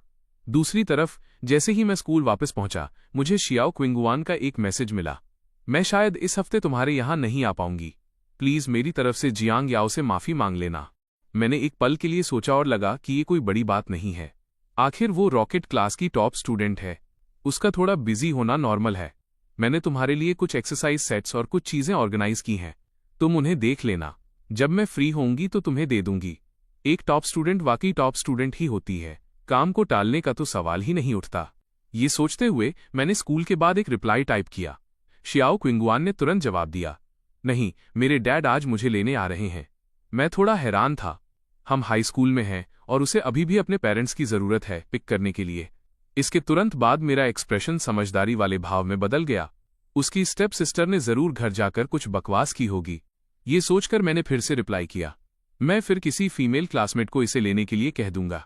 ऐसा कहने के बाद मैंने उसके रिप्लाई का इंतजार नहीं किया और तुरंत अपना फोन रख दिया। लेकिन जब मैंने ऊपर देखा तो मैंने अगली डेस्क पर ली यूयू को देखा, जो मुझे बहुत तेज नजरों से घूर रही थी। मुझे अपनी तरफ देखते देख उसने अजीब तरह से अपना सिर खुजलाया। मेरा वो मतलब नहीं था। मैं तुमसे कुछ मैथ्स प्रॉब्लम्स के बारे में पूछना चाहती थी। तुम इतने फोकस थे कि मैं खुद को कुछ बार देखने से रोक नहीं पाई। मैंने अपना हाथ हिलाया। कोई बात नहीं, जब तक वो चिड़चिड़ी ओल्ड आंटी चेनहाओ इसे ना देख ले। हालांकि लीयू जानती थी कि ताक झांक करना गलत था, लेकिन जब उसने रिसीवर का नाम शियाओ क्विंगुआन देखा तो वो अपनी नजरें नहीं हटा पाईं। इसमें मेनली वो सेंटेंस था, मैं शायद इस हफ्ते नहीं आ पाऊंगी। ली को लगा कि अगर उसने आगे पढ़ा तो शायद कुछ ऐसा हो जो बच्चों के लिए सूटेबल न हो। इस पल मैं बोल पड़ा, यूयू नूना, क्या तुम ऊपर जाकर शियाओ क्विंगुआन को ढूंढने में मेरी मदद कर सकती हो? उसके पास कुछ है जो वो मुझे देना चाहती है। ली यूयू ने अपनी भौहें सिकोड़ी। क्या तुम लोग साथ सो चुके हो? जैसे ही ये शब्द मेरे मुंह से निकले मुझे लगा कि ये बुरा हुआ। मैंने जल्दी से खुद को करेक्ट किया, नहीं, हम बस नॉर्मल फ्रेंड्स हैं। लेकिन ली यूयू को साफ तौर पर मुझ पर यकीन नहीं हुआ। अगर तुम बस नॉर्मल फ्रेंड्स हो तो मैं चेन्हाओ को बता दूंगी। मैं घबरा गया। ऐसा मत करो ली। यूयू ने एक चालाकी भरी मुस्कान दी। तो मतलब सिर्फ नॉर्मल फ्रेंड्स नहीं हो? ये देखकर मैंने जल्दी से अपना ट्रम्प कार्ड खेला। यूयू नूना, एक सिम्प के मामलों की चिंता मत करो। ली यूयू ने तुरंत अपनी भौहें सिकोड़ लीं। एक सिम्प? लेकिन मुझे लगा कि तुम दोनों का रिलेशनशिप काफी अच्छा है। मैंने शांति से जवाब दिया, सिम्प्स के भी तो रैंक्स होते हैं, है ना? जबकि ज्यादातर लोग टेबल पर बैठने के लायक नहीं होते, कुछ को कभी कभी बचे कुचे टुकड़े खाने को मिल जाते हैं। हालांकि ये बेतुका लग रहा था, लेकिन ली ने फिर भी दयालुता से होचिन को याद दिलाया, एक सिम्प और एक प्रिंस कंसॉर्ट एक ही टेबल पे बैठे हैं। तुम्हें अपनी जगह पता होनी चाहिए। मैंने उसे भी यही बात बताई है। वो नहीं सुनेगा। और अगर उस लड़की को पता चला कि मैं सिम्पिंग कर रहा हूं तो मैं शर्म से मर जाऊंगा। ये सुनकर ली यूयू का चेहरा उतर गया और वो अपनी सीट पर वापस चली गई। क्या तुम इससे ज्यादा बेशर्म हो सकते हो? लेकिन अंत में वो बहुत जनरस निकली और उसने मदद की। हालांकि जब उसने वो वर्कबुक देखी जो शियाओ क्विंगुआन ने उसे दी थी तो वो खुद को टोकने से नहीं रोक पाई। इसकी वाकई कोई जरूरत नहीं है। अगर तुम दोनों एक ही यूनिवर्सिटी जाना चाहते हो तो होचिन की कोशिशें बेकार हैं। शियाओ क्विंगुआन चुप थी। वो भी अभी चुपके से इस लड़की को ऑब्जर्व कर रही थी। आखिरकार वो खुद को पूछने से नहीं रोक पाई, क्या तुम जुंग होचिन की दोस्त हो? ली यूयू मुस्कुराई और उसने सिर हिलाया। तुम कह सकती हो कि हम चाइल्डहुड फ्रेंड्स हैं। हम एक दूसरे को एलिमेंट्री स्कूल से जानते हैं, लेकिन होचिन हाल ही में थोड़ा बदल गया है, ली यूयू ने एक आह भरते हुए कहा। वो पहले मुश्किल से ही पढ़ाई करता था। वो बस मॉर्निंग सेल्फ स्टडी के दौरान सोता रहता था। मुझे नहीं पता क्यों, लेकिन पिछले कुछ दिनों से वो आते ही पढ़ना और वोकैबुलरी स्टडी करना शुरू कर देता है। यह सुनकर शियाओ क्विंगुआन ने कुछ नहीं कहा, लेकिन अनजाने में उसके होठों पर एक मुस्कान आ गई। शायद वो मेरी बातों से इंस्पायर हुआ था, इस डर से कि वो मेरा साथ नहीं दे पाएगा। जल्द ही ली यूयू जाने के लिए तैयार हो गई। जाने से पहले उसने शियाओ क्विंगुआन को थोड़े एडमिरेशन और लालसा के साथ देखा। सुंदर, इंटेलिजेंट और उसके ऊपर पैर इतने लंबे कि किसी लड़की को भी जलन हो जाए। उसने तुरंत अपने दांत पीस लिए। लानत है जुंग होचिन, तुम कमीने। अगले कुछ दिनों में शियाओ क्विंगुआन वाकई मेरे घर नहीं आई। वो बस अक्सर कुछ एक्सरसाइज और इंपॉर्टेंट कॉन्सेप्ट्स तैयार करती जो उसे लगता था कि जरूरी है और ली यूयू को मुझे देने के लिए कहती। कभी कभी स्कूल के बाद मैं उसे एकेडमिक बिल्डिंग के नीचे थोड़ा थका हुआ देखता था, जैसे उसके परिवार ने उस पर बहुत सख्त पाबंदी लगा रखी हो। लेकिन वो हर शाम जियांग याओ की आवाज सुनने के लिए कॉल करती थी। छोटी दादी, आज उन्होंने जियांग याओ को मम्मी और डैड के नाम लिखना सिखाया। शियाओ क्विंगुआन ने वीचैट पर फोटो देखी। ये एक बच्चे की साफ लेकिन कच्ची लिखावट थी। आप बता सकते थे कि जियांग याओ ने काफी समय तक प्रैक्टिस की होगी। उसकी आवाज खुद ब खुद नरम हो गई। जियांग याओ कितनी अच्छी है, लेकिन जुंग होचिन, क्या तुम्हारी आंटी को शक नहीं होगा? मैं हंस पड़ा। सब ठीक है। मेरी आंटी ने कुछ चीजें पूछीं, लेकिन जियांग याओ बहुत स्मार्ट है। उसने कुछ भी रिवील नहीं किया, लेकिन ऐसा कहने के बाद मैंने अपना सिर थोड़ा खुजलाया। बस इतना है कि जिस पहली शाम मैं जियांग याओ को पिक करने गया था, मेरी आंटी की नज़र थोड़ी अजीब और हिचकिचाहट भरी थी। शियाओ क्विंगुआन ने फोटो सेव कर ली, उसे अपने प्राइवेट फोटो एल्बम में जोड़ लिया। तभी जियांग याओ ने सिसकी ली। मम्मी, आप जियांग याओ से मिलने कब आ रही हो? मुझे आपकी बहुत याद आ रही है। मम्मी भी जियांग याओ को बहुत याद करती हैं। क्या तुम मम्मी को थोड़ा और वक्त दे सकती हो? शियाओ क्विंगुआन की आवाज और धीमी हो गई। वो नहीं जानती थी कि उस शनिवार को जो हुआ उसके बारे में अपनी बेटी को कैसे दिलासा दे। उसके पिता ने उससे एक बार बात की थी। उनका टोन कड़क नहीं था, लेकिन उनकी बातों का मतलब यही था कि वो चाहते थे कि यूनिवर्सिटी जाने से पहले वो लड़कों के ज्यादा करीब न जाए। जुंग होचिन में जैसे ही शियाओ क्विंगुआन अभी कुछ और कहने ही वाली थी कि उसके पिता शियाओ किमिंग ने बाहर से दरवाजा खटखटाया। क्विंगुआन, तुम्हें जल्दी सो जाना चाहिए। काफी देर हो गई है। अब और फोन पर मत रहो। अगर कोई बात है तो कल सुबह बात करेंगे। ये सुनकर मैंने फुसफुसाते हुए कहा, फोन रख दो। जियांग याओ यहां मेरे साथ बहुत अच्छी है। तुम अपना ख्याल रखो। ऐसा कहकर मैंने पहले फोन काट दिया। शियाओ क्विंगुआन ने तब अपना फोन नीचे रखा, अपना सिर घुमाया और जवाब दिया, जी डैड।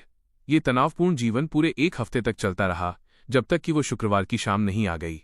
शियाओ क्विंगुआन स्कूल से घर आई, लेकिन उसने लिविंग रूम को खाली पाया। वो जियांग याओ की आवाज़ सुनने के लिए तरस रही थी, लेकिन कल से मैंने उसके किसी भी मैसेज का जवाब नहीं दिया था, और यहाँ तक कि उसके कॉल्स भी अनआंसर्ड जा रहे थे। क्या मैं इस वीकेंड जियांग याओ से मिलने आ सकती हूँ? लेकिन मेरी तरफ से अभी भी कोई जवाब नहीं आया था। इसने शियाओ क्विंगुआन को थोड़ा बेचैन कर दिया। तभी शियाओ किमिंग ने उसे कॉल किया। क्विंगुआन, क्या तुम घर पहुंच गई हो? आज तुम्हारा बर्थडे है। तुम्हारा प्रेजेंट तुम्हारी डेस्क पर है। Happy birthday. शियाओ किमिंग की आवाज़ थोड़ी थकी हुई लग रही थी। तभी शियाओ क्विंगुआन को देर से याद आया कि आज शायद उसका बर्थडे था। Thanks, dad. इसके बाद थोड़ा पूछने पर शियाओ क्विंगुआन को पता चला कि वे अपनी सौतेली बहन की नानी की देखभाल करने के लिए हॉस्पिटल गए थे और बहुत देर से वापस आएंगे। फोन रखने के बाद शियाओ क्विंगुआन अपने कमरे में लौट आई। उसने पहले गिफ्ट में मिले सफ़ेद स्नीकर्स को शू कैबिनेट में रखा, फिर अपना फ़ोन दोबारा उठाया। चैट विंडो में अब भी कोई जवाब नहीं था। उसने एक और मैसेज टाइप किया, क्या मैं अभी आ सकती हूँ? ये मैसेज भेजने के बाद शियाओ क्विंगुआन का मन किसी और चीज़ में नहीं लग रहा था। अपने बेड पर बैठकर, अपने घुटनों को पकड़कर, वो अपने सामने रखे फ़ोन को खाली नज़रों से घूरती रही। हाल ही के मेंटल स्ट्रेस ने उसे थोड़ा थका दिया था और वो अनजाने में हेडबोर्ड के सहारे टिक गई और उसे नींद आ गई। जब उसके फ़ोन की घंटी बजने से उसकी नींद खुली तो खिड़की के बाहर आसमान पूरी तरह काला हो चुका था। उसकी आंखें आधी खुली थीं और उसने नींद में लगातार वाइब्रेट हो रहे फ़ोन को उठाया। तुम क्या कर रही हो? फ़ोन पर मैंने बेपरवाह होकर आवाज़ दी। तुम क्या कर रही हो? शियाओ याओ तुम्हें कॉल कर रही है और तुम उठा भी नहीं रही हो। शियाओ क्विंगुआन ने अपनी आंखें जोर से रगड़ी। उसे ऐसा लगा जैसे मैंने अभी उसे डांटा हो। वो थोड़ी नाखुश थी। मेरी गलती से आंख लग गई थी। तुम वही हो जो मेरे मैसेजेस को इग्नोर कर रहे थे। क्या टाइम हुआ है? जल्दी करो और उठो। जियांग याओ, थोड़ा कसकर पकड़ो। चलते समय डगमगाना मत। इसके तुरंत बाद लाइन के दूसरी तरफ से एक नरम और थोड़ी चिड़चिड़ी जियांग याओ की आवाज़ आई। मुझे पता है। मैंने उससे पूछना जारी रखा, क्या तुम अभी बाहर आ सकती हो? ये सुनकर शियाओ क्विंगुआन बेड पर पेट के बल लेट गई। उसके चेहरे पर एक हैरानी भरा भाव था। तुम दोनों कहाँ हो? मैं हंसा। जल्दी करो, अपना चेहरा धो लो, अच्छे से कपड़े पहन लो, और फिर हमारा इंतजार करने के लिए नीचे आ जाओ। फोन रखने के बाद शियाओ क्विंगुआन उठी और खुद को थोड़ा ठीक किया, फिर जल्दी से नीचे चली गई। उसने फौरन मुझे देख लिया। जियांग याओ और मैं फूलों की क्यारी के पास एक बेंच पर बैठे बातें कर रहे थे। हल्की पीली स्ट्रीट लाइट नीचे चमक रही थी, जो धीरे धीरे हमारी परछाइयों को लंबा कर रही थी, जिससे हवा में एक गर्म एहसास भर गया था। शियाओ क्विंगुआन वहां खड़ी होकर हमें हैरानी से देखती रही। जियांग याओ ने तुरंत अपनी मम्मी को देख लिया। वो उछलती हुई दौड़कर आई और अपनी गोल मटोल बाहें फैला दी। Happy birthday. मैं मम्मी को जन्मदिन की बहुत बहुत बधाई देती हूँ। आप उतनी ही यंग और ब्यूटीफुल रहें जितनी कल थीं। शियाओ क्विंगुआन ने लगभग सहज रूप से उसे कसकर गले लगा लिया। वो अभी भी पूरी तरह होश में नहीं आई थी। मैं एक तरफ खड़ा था। मेरे हाथ में एक ट्रांसपेरेंट बर्थडे गिफ्ट बॉक्स था। Happy birthday. मैंने तुम्हारे लिए ये केक खरीदा है, शियाओ क्विंगुआन ने खुशी से कहा। तुम्हें कैसे पता चला कि आज मेरा बर्थडे है? मैंने मुस्कुराकर समझाया। जियांग याओ ने मुझे बताया। वो कल सुबह उठी और तुम्हारा बर्थडे सेलिब्रेट करने की जिद करने लगी। उसने पिछले कुछ दिनों से मुझे कई तरह से टॉर्चर किया है। ये सुनकर शियाओ क्विंगुआन ने कुछ नहीं कहा, लेकिन उसने अनजाने में अपनी बेटी को थोड़ा और कसकर गले लगा लिया। जियांग याओ, क्या तुम इस बात से नाराज नहीं हो कि मम्मी इतने समय से तुमसे मिलने नहीं आई? अनपेक्षित रूप से जियांग याओ के मुंह से एक हैरान करने वाला निकला। लेकिन जियांग याओ मम्मी से मिलने आई है? अपनी बेटी के प्यारे, मासूम और रोमांटिक एक्सप्रेशन को देखकर शियाओ क्विंगुआन की दबी हुई भावनाएं धीरे धीरे एक दूसरी फीलिंग से रिप्लेस हो गईं। ऐसा लगा जैसे कोई ऐसी चीज जिसे उसने कभी सपने में भी देखने की हिम्मत नहीं की थी, अचानक उसकी आंखों के सामने आ गई हो। शियाओ क्विंगुआन की नाक में झनझनाहट हुई। उसके होंठ थोड़े कांपे, लेकिन वो बोल नहीं सकी। जियांग याओ ने एक छोटी बिल्ली की तरह सक्रिय रूप से अपना नरम गाल शियाओ क्विंगुआन के गाल से रगड़ा। मम्मी केक खाने से पहले आपको मोमबत्तियां बुझानी होंगी। इसके साथ ही उसने अपनी जेब से रंगीन मोमबत्तियों का एक छोटा पैकेट निकाला। डैड ने कहा कि जियांग याओ, यहाँ मम्मी और डैड के सपनों को पूरा करने में मदद करने के लिए डोरेमोन है। शियाओ क्विंगुआन ने अपनी आंखें नीची कर लीं, धीरे से सिसकते हुए। एक विश मांगो मम्मी। ये देखकर मैंने बॉक्स को बेंच पर रखा और उसे खोल दिया। अंदर एक बहुत बड़ा नहीं बल्कि खरगोश के सिर के शेप में बना केक था, जो उसका फेवरेट था। ये थोड़ा भोला और अजीब लग रहा था। 2 चमकीली लाल स्ट्रॉबेरी आंखों का काम कर रही थीं और नाक के लिए एक गाजर का इस्तेमाल किया गया था। केक पर फ्रॉस्टिंग से लिखा गया था, हैप्पी बर्थडे शियाओ क्विंगुआन। ऐसा लग रहा था जैसे जियांग याओ ने इसे लिखा हो। शियाओ क्विंगुआन उससे अपनी नजरें नहीं हटा पा रही थी, उसे अपनी विजन धुंधली महसूस हो रही थी। वो केक को फटी आंखों से ऐसे देख रही थी जैसे किसी छोटी बच्ची को नया खिलौना दिया गया हो। काफी देर बाद शियाओ क्विंगुआन ने धीरे से कहा, तो तुम्हें केक बनाना भी आता है? मैंने तुरंत मना कर दिया, मजाक मत करो, मुझे नहीं आता।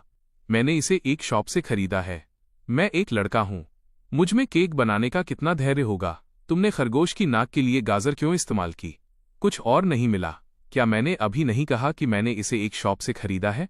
शियाओ क्विंगुआन हंसी। किस तरह की शॉप ऐसा बदसूरत केक बेचती है?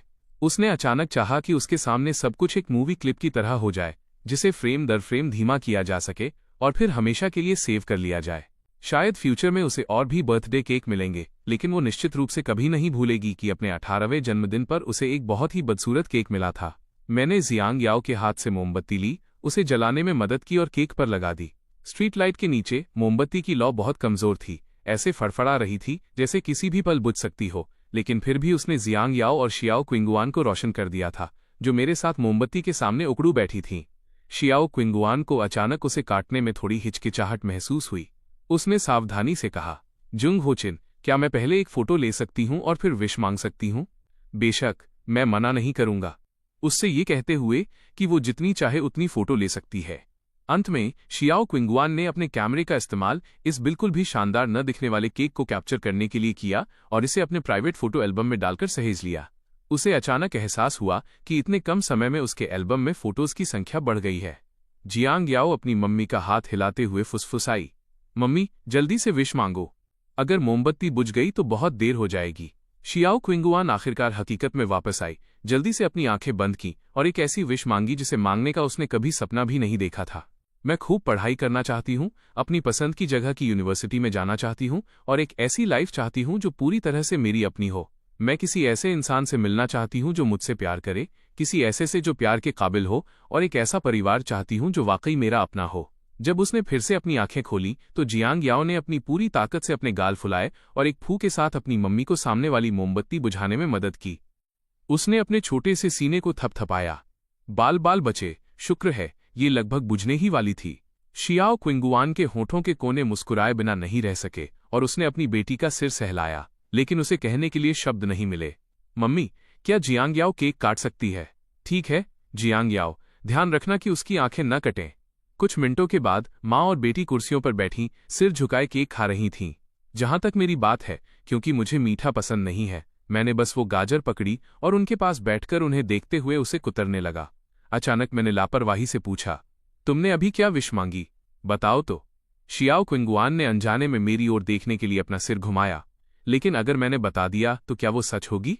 तुम सच में किसी किंडरगार्टन के बच्चे की तरह सोचती हो? फिर मैंने एक नींद भरी उबासी ली और मेरे मुंह से निकल गया, अगर तुम अपनी विश नहीं बताओगी तो मैं उसे पूरा करने में तुम्हारी मदद कैसे करूंगा? शियाओ क्विंगुआन हैरान रह गई। उसने अनजाने में अपने मुंह में मौजूद केक का टुकड़ा निगल लिया। उसे अचानक अपने कानों के पीछे एक गर्माहट महसूस हुई और उसके दोनों गाल लाल हो गए। एक पल बाद उसने अनिश्चित होकर धीमी आवाज में पूछा, तुमने अभी क्या कहा? मैं पहले ही समझ गया था। एक कड़कड़ाहट के साथ मैंने गाजर को काट लिया। मैंने कहा, अगर तुम बताओगी नहीं तो टाइम मशीन में फ्यूचर से वापस आया ये डोरेमोन इसे पूरा करने में तुम्हारी मदद कैसे करेगा? शियाओ क्विंगुआन ने कहा, ओ, और अपना सिर नीचे कर लिया। चुपचाप केक का एक टुकड़ा अपने मुंह में डाला। वो मीठा स्मूथ फ्लेवर तुरंत घुल गया। ये देख कर कि वो बताना नहीं चाहती, मैंने उसे और ज्यादा मजबूर नहीं किया और लापरवाही से जियांग याओ को अपने मुंह में केक भरते हुए देखता रहा। पता नहीं कितना समय बीत गया जब लड़की की आवाज मेरे कान में गूंजी, मेरी विश ये है कि अगले साल मेरे बर्थडे पर भी मैं इसी तरह मोमबत्ती के सामने विश मांग सकूं। आखिरकार केक खत्म करने के बाद शियाओ क्विंगुआन को अचानक कुछ याद आया। जुंग होचिन, क्या तुम्हारा यूनिवर्सिटी पहुंचकर डेटिंग करने का प्लान है? मैं थोड़ा हैरान था, तुम ये क्यों पूछ रही हो? शियाओ क्विंगुआन ने अपने होंठ सिकोड़े। तुम जानते हो कि जियांग याओ का आना एक एक्सीडेंट था, लेकिन वो वाकई हमारी बेटी है।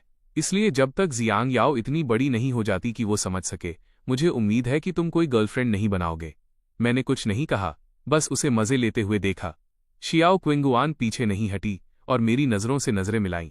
बेशक, मैं तुम्हें डेटिंग करने से रोकने की कोशिश नहीं कर रही हूं, मैं बस उम्मीद करती हूं कि तुम जियांग याओ को दुखी न करने की कोशिश करोगे। मैंने सिर हिलाया। ये बात समझ में आती है। जिस तरह से तुमने इसे कहा, मैं उसे स्वीकार कर सकता हूं।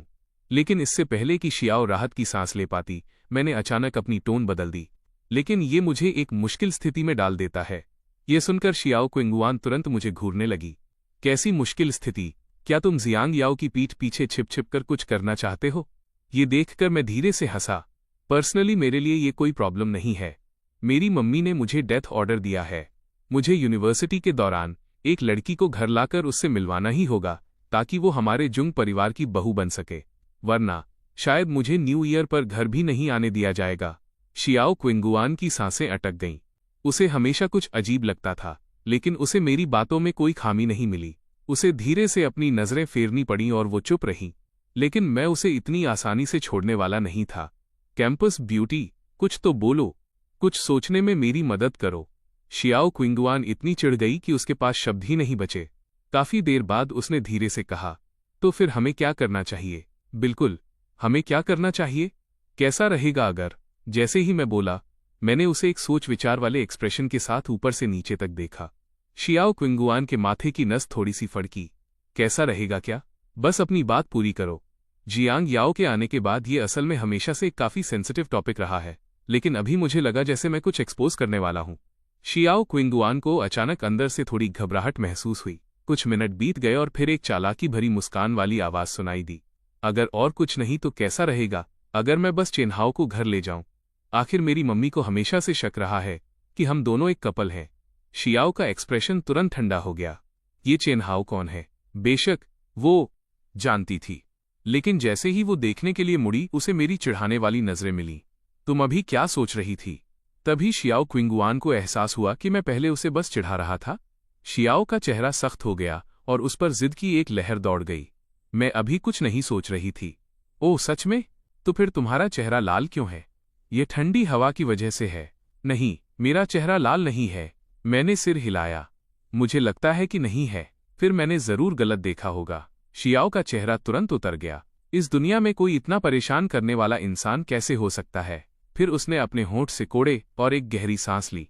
जियांग याओ, मम्मी को सच बताओ, क्या फ्यूचर वाला मैं आमतौर पर डोमेस्टिक वायलेंस की टेंडेंसी रखता है? ये देखकर मैं तुरंत ठंडा पड़ गया। आकृतियां धीरे धीरे बाहर की ओर चली गईं। तुम किसी को मारने के बारे में सोच भी क्यों रही हो? मैं बस तुमसे मजाक कर रहा था। शियाओ क्विंगुआन जियांग याओ का हाथ पकड़कर मेरे पास चल रही थी। उसका एक्सप्रेशन अभी भी तनावपूर्ण था। ऐसा लग रहा था कि वो इतनी नाराज नहीं थी, बस अचानक मेरे चिढ़ाने से थोड़ी शर्मिंदा हो गई थी। 10 से ज्यादा मिनट बाद रेसिडेंशियल कॉम्प्लेक्स के गेट पर मैंने जियांग याओ का हाथ पकड़ा और हाथ हिलाया। अब हमें और आगे छोड़ने मत आओ। इतना काफी दूर है।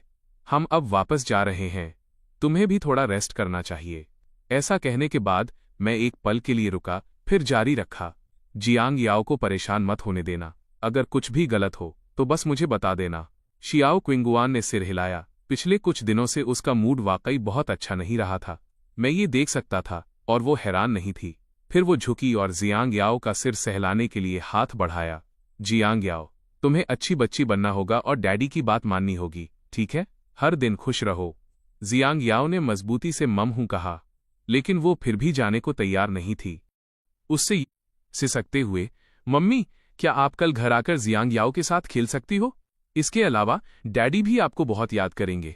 पहले डैडी काम में चाहे कितने भी बिजी क्यों न हो, वो हर दिन आपको घर ले जाने के लिए पिक करने आते थे। यह सुनकर शियाओ क्विंगुआन ने सहज रूप से ऊपर देखा और मेरी उंगलियां जो फोन पर टैप कर रही थीं, वो भी स्पष्ट रूप से एक पल के लिए रुक गईं। लेकिन मैंने कुछ नहीं कहा, जैसे कुछ हुआ ही न हो, और वीचैट पर मैसेज का जवाब देता रहा। जियांग याओ की आंखों के कोने लाल होने लगे। जियांग याओ हर दिन आज्ञाकारी और अच्छी बच्ची बनकर रहती है। बस इतना है कि मुझे मम्मी की बहुत याद आती है।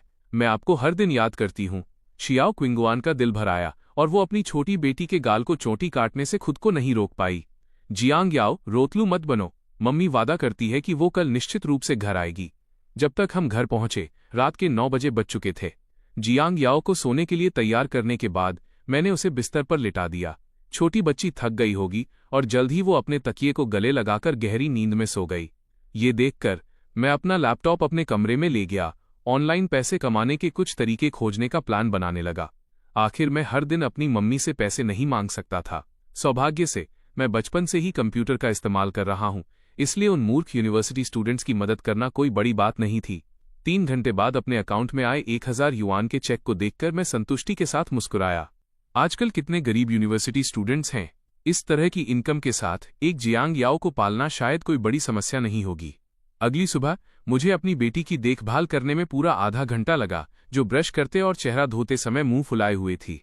जब जियांग याओ ने अपने सामने रखे स्टीम्ड राइस रोल्स खत्म कर लिए तो शियाओ क्विंगुआन भी आ गई। मैंने शक में अपनी भौहें सिकोड़ी। तुम आज बाहर कैसे आ पाई? मेरे डैड मेरी स्टेप मदर और स्टेप सिस्टर को हमारे होमटाउन ले गए हैं।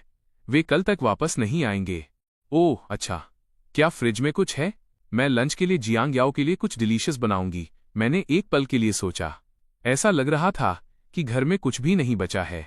मैं खड़ा हो गया, नीचे सुपरमार्केट जाने का प्लान बनाया। मैं भी तुम्हारे साथ चलूंगी। जियांग याओ को भी साथ ले चलते हैं, देखते हैं उसे क्या खाना पसंद है। 10 मिनट बाद जियांग याओ उछलते हुए आगे बढ़ रही थी। डैडी, जियांग याओ को पोटैटो चिप्स खाने हैं। मैं प्यार से मुस्कुराया और पोटैटो चिप्स का एक बैग उठाकर टोकरी में डालने ही वाला था कि शियाओ क्विंगुआन ने उसे छीन लिया। उसका एक्सप्रेशन सख्त था। तुम उसके लिए ये क्यों खरीद रहे हो? मैं एक पल के लिए हिचकिचाया, लेकिन जियांग याओ को ये पसंद है। तुम उन्हें सिर्फ इसलिए खरीदोगे क्योंकि उसे पसंद है। बच्चों के लिए बहुत ज्यादा जंक फूड खाना अच्छा नहीं है। इससे मोटापे का खतरा होता है और ये अनहेल्दी भी है। ऐसा कहकर शियाओ क्विंगुआन मुड़ी और चिप्स का बैग वापस शेल्फ पर रख दिया। ये सुनकर जियांग याओ को बहुत बुरा लगा, लेकिन ये साफ था कि जब मम्मी का चेहरा सीरियस होता था तो उनमें एक अलग ही डराने वाली पावर होती थी। उसने मेरी शर्ट खींची और जिद करने लगी, डैडी, जियांग याओ को वो खाने हैं। डैडी सबसे अच्छे हैं। जैसे ही उसने अपनी बात पूरी की, शियाओ क्विंगुआन पास आई और उसका गाल चौंटा। जियांग याओ, तुम्हें अपने डैडी से जिद करने की इजाजत नहीं है। ऐसा कहकर उसने जियांग याओ का हाथ थामा और आगे बढ़ गई। जुंग हो चिन, तुम बस टोकरी उठाओ, क्या खरीदना है ये मैं तय करूंगी। मैं चुप रहा जबकि मेरे दिमाग में एक भयंकर युद्ध चल रहा था। तो 2.5 सेकंड बाद मैंने मजबूती से पोटैटो चिप्स के कई बैग उठाए और उन्हें टोकरी में डाल दिया। शियाओ क्विंगुआन की ठंडी नजरें खुद पर देखकर मैंने अपनी भौहें सिकोड़ी। मैं इन्हें अपने खुद के खाने के लिए खरीद रहा हूं। मैं जियांग याओ नहीं हूं। क्या तुम मुझे भी कंट्रोल कर सकती हो? तुम्हें भी पोटैटो चिप्स पसंद है? मैंने अपना सिर हिलाया। नहीं। शियाओ क्विंगुआन गुस्से में हंस पड़ी।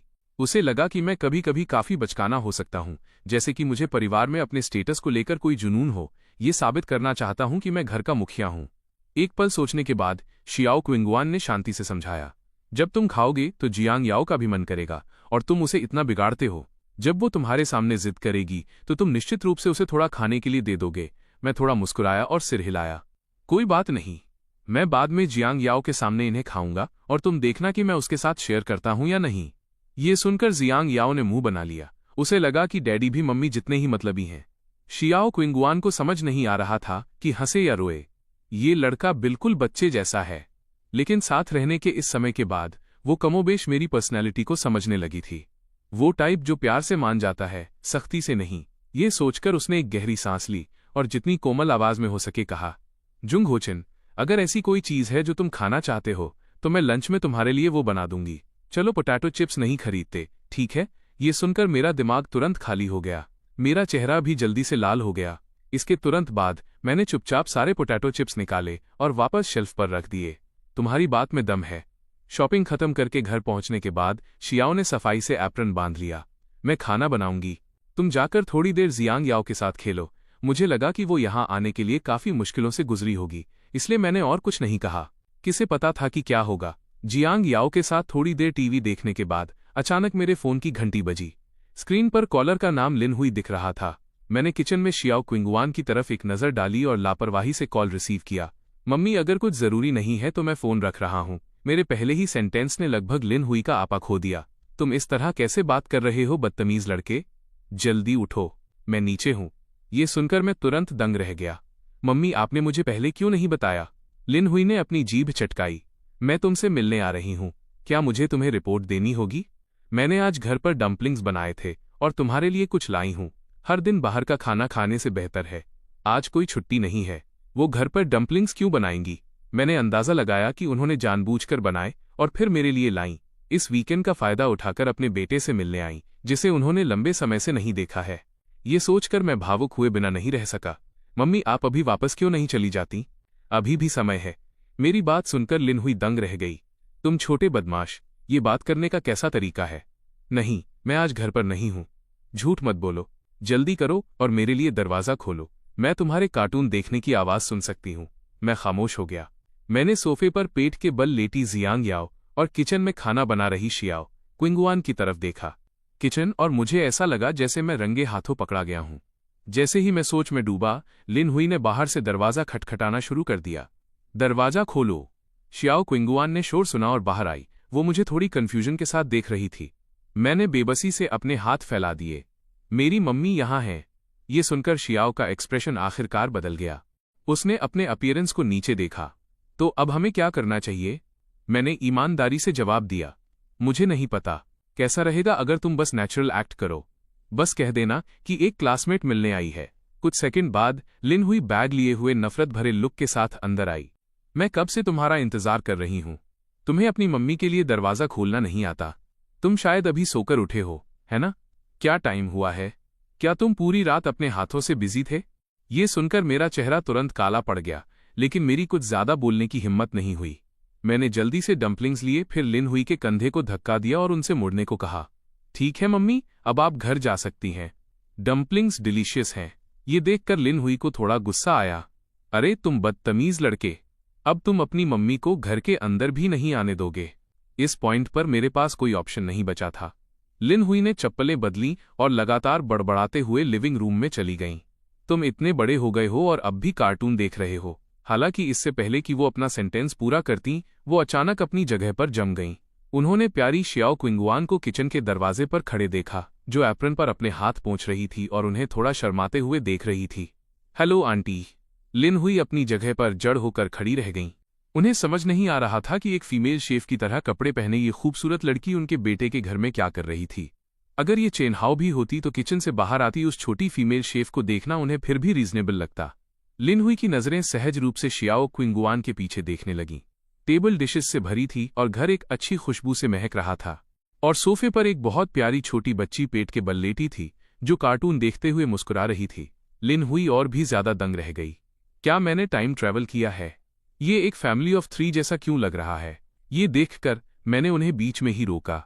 मम्मी, वो आपको विश कर रही है। तभी लिन हुई ने जल्दी से रिएक्ट किया। हेलो बेटा, हेलो। लेकिन तुम लोग? शियाओ क्विंगुआन अचानक थोड़ी नर्वस हो गई। मैं जुंग होचिन की क्लासमेट हूं। वो मेरी छोटी बहन है। हम यहां घूमने आए थे। ये सुनकर लिन हुई को थोड़ा शक हुआ और वो खुद से बड़बड़ाने लगी। क्लासमेट? क्लासमेट एक कुत्ते की मांद में खेलने आती है और कुत्ते के लिए खाना भी बनाती है। ये सोचकर उन्होंने शियाओ क्विंगुआन के नाजुक चेहरे को फिर से देखा और आखिरकार चीजों को जोड़ने लगी। बेटा, मुझे लगता है मैंने तुम्हें पहले कहीं देखा है। मैंने साइड से उन्हें याद दिलाया। मम्मी, ये क्विंगुआन है। जब आप पहले पेरेंट टीचर मीटिंग के लिए आई थीं, तो आपने उसे स्कूल के सम्मान समारोह में देखा था। उस समय आपने मुझसे ये भी कहा था कि ये लड़की वाकई खूबसूरत है, लंबे पैर और पतली कमर। घर आने के बाद भी आप बार बार इसका जिक्र करती रही थीं। इस पॉइंट पर लिन हुई को आखिरकार सब कुछ याद आ गया। उन्होंने उसे एक बार स्टेज के नीचे से दूर से देखा था। बेटा, क्या तुम वही हो जिसने पूरी ग्रेड में 6th रैंक हासिल की थी? शियाओ क्विंगुआन ने थोड़ा शर्माते हुए सिर हिलाया। उसके कान लाल हो रहे थे। ये देखकर लिन हुई दंग रह गईं। तब उन्होंने सोचा था, अगर ये लड़की उनकी बहू होती तो उनकी पोती कितनी क्यूट और ब्यूटीफुल होती। और अब इतनी खूबसूरत लड़की उनके घर में खाना बना रही थी। एक मिनट रुकिए, क्या ये दोनों डेटिंग नहीं कर रहे हैं? ये सोचकर उनका एक्सप्रेशन तुरंत गंभीर हो गया। कॉलेज एंट्रेंस एग्जाम 4 महीने बाद है। तुम अभी समय क्यों बर्बाद कर रही हो? जैसे ही वो बोली, उनकी टोन अचानक बहुत सीरियस हो गई। तुम इस तरह के इंसान के साथ दोस्त कैसे हो सकती हो? कॉलेज एंट्रेंस एग्जाम के बाद भी तुम इस टाइप के लड़के के पास नहीं जा सकती। ये सुनकर मैंने तुरंत भौहें सिकोड़ी। मम्मी, आप उसके बारे में ऐसा कैसे बोल सकती हैं? किसे पता था कि लिन हुई मुझे तिरछी नज़र से देखेंगी और नफरत से देखेंगी? क्या तुम बाथरूम के शीशे में जाकर खुद को देख सकते हो? उसके बारे में कौन बात कर रहा है?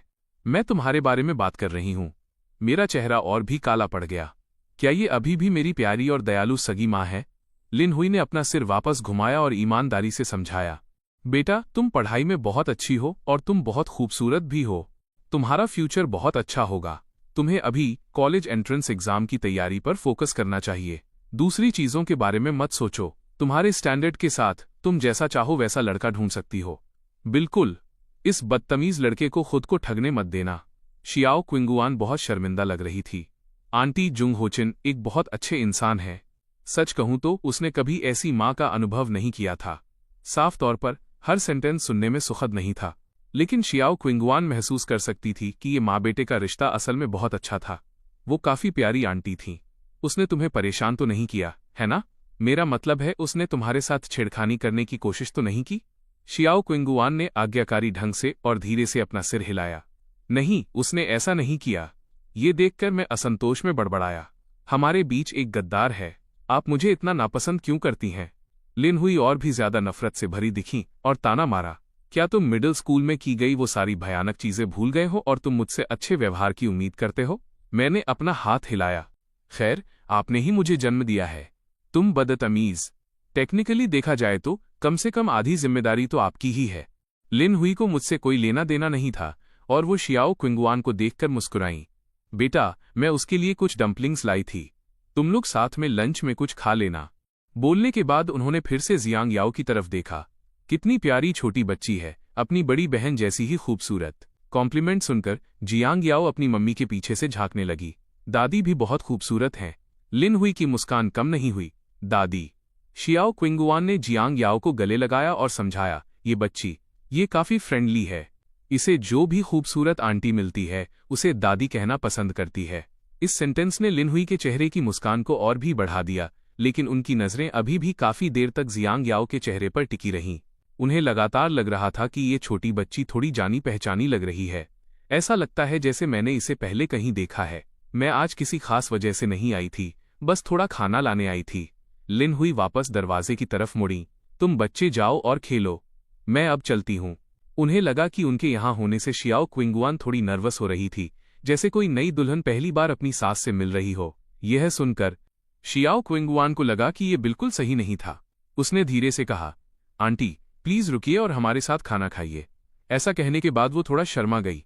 ये सेंटेंस ऐसा लग रहा था मानो वो इस घर की मालकिन हो। लिन हुई ने जल्दी से अपने हाथ हिलाए। नहीं नहीं, मैं आने से पहले ही खा चुकी हूँ। इस पॉइंट पर शियाओ क्विंगुआन बात को और आगे नहीं बढ़ा सकी। उसने अपने हाथ एप्रन पर रखे। वो अविश्वसनीय रूप से आज्ञाकारी लग रही थी। मैंने उसकी तरफ एक नज़र डाली और अचानक मुझे महसूस हुआ कि अभी वो जियांग याओ की फोटो वाली शियाओ क्विंगुआन जैसी दिख रही थी। बस एक नज़र ही लोगों को ये महसूस करा देगी कि वो एक कोमल, अच्छी पत्नी और प्यार करने वाली माँ थी। इसके तुरंत बाद मैंने मुंह बनाया।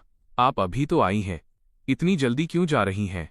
आप इतनी दूर से सिर्फ डम्पलिंग्स लाने के लिए आईं। अगर आप मुझसे मिलना चाहती थीं तो आप मुझे कॉल कर सकती थीं। मैं तुरंत घर आ जाता। लिन हुई ने लापरवाही से कहा। अगर तुम घर आते तो वो सिर्फ एक रात के लिए होता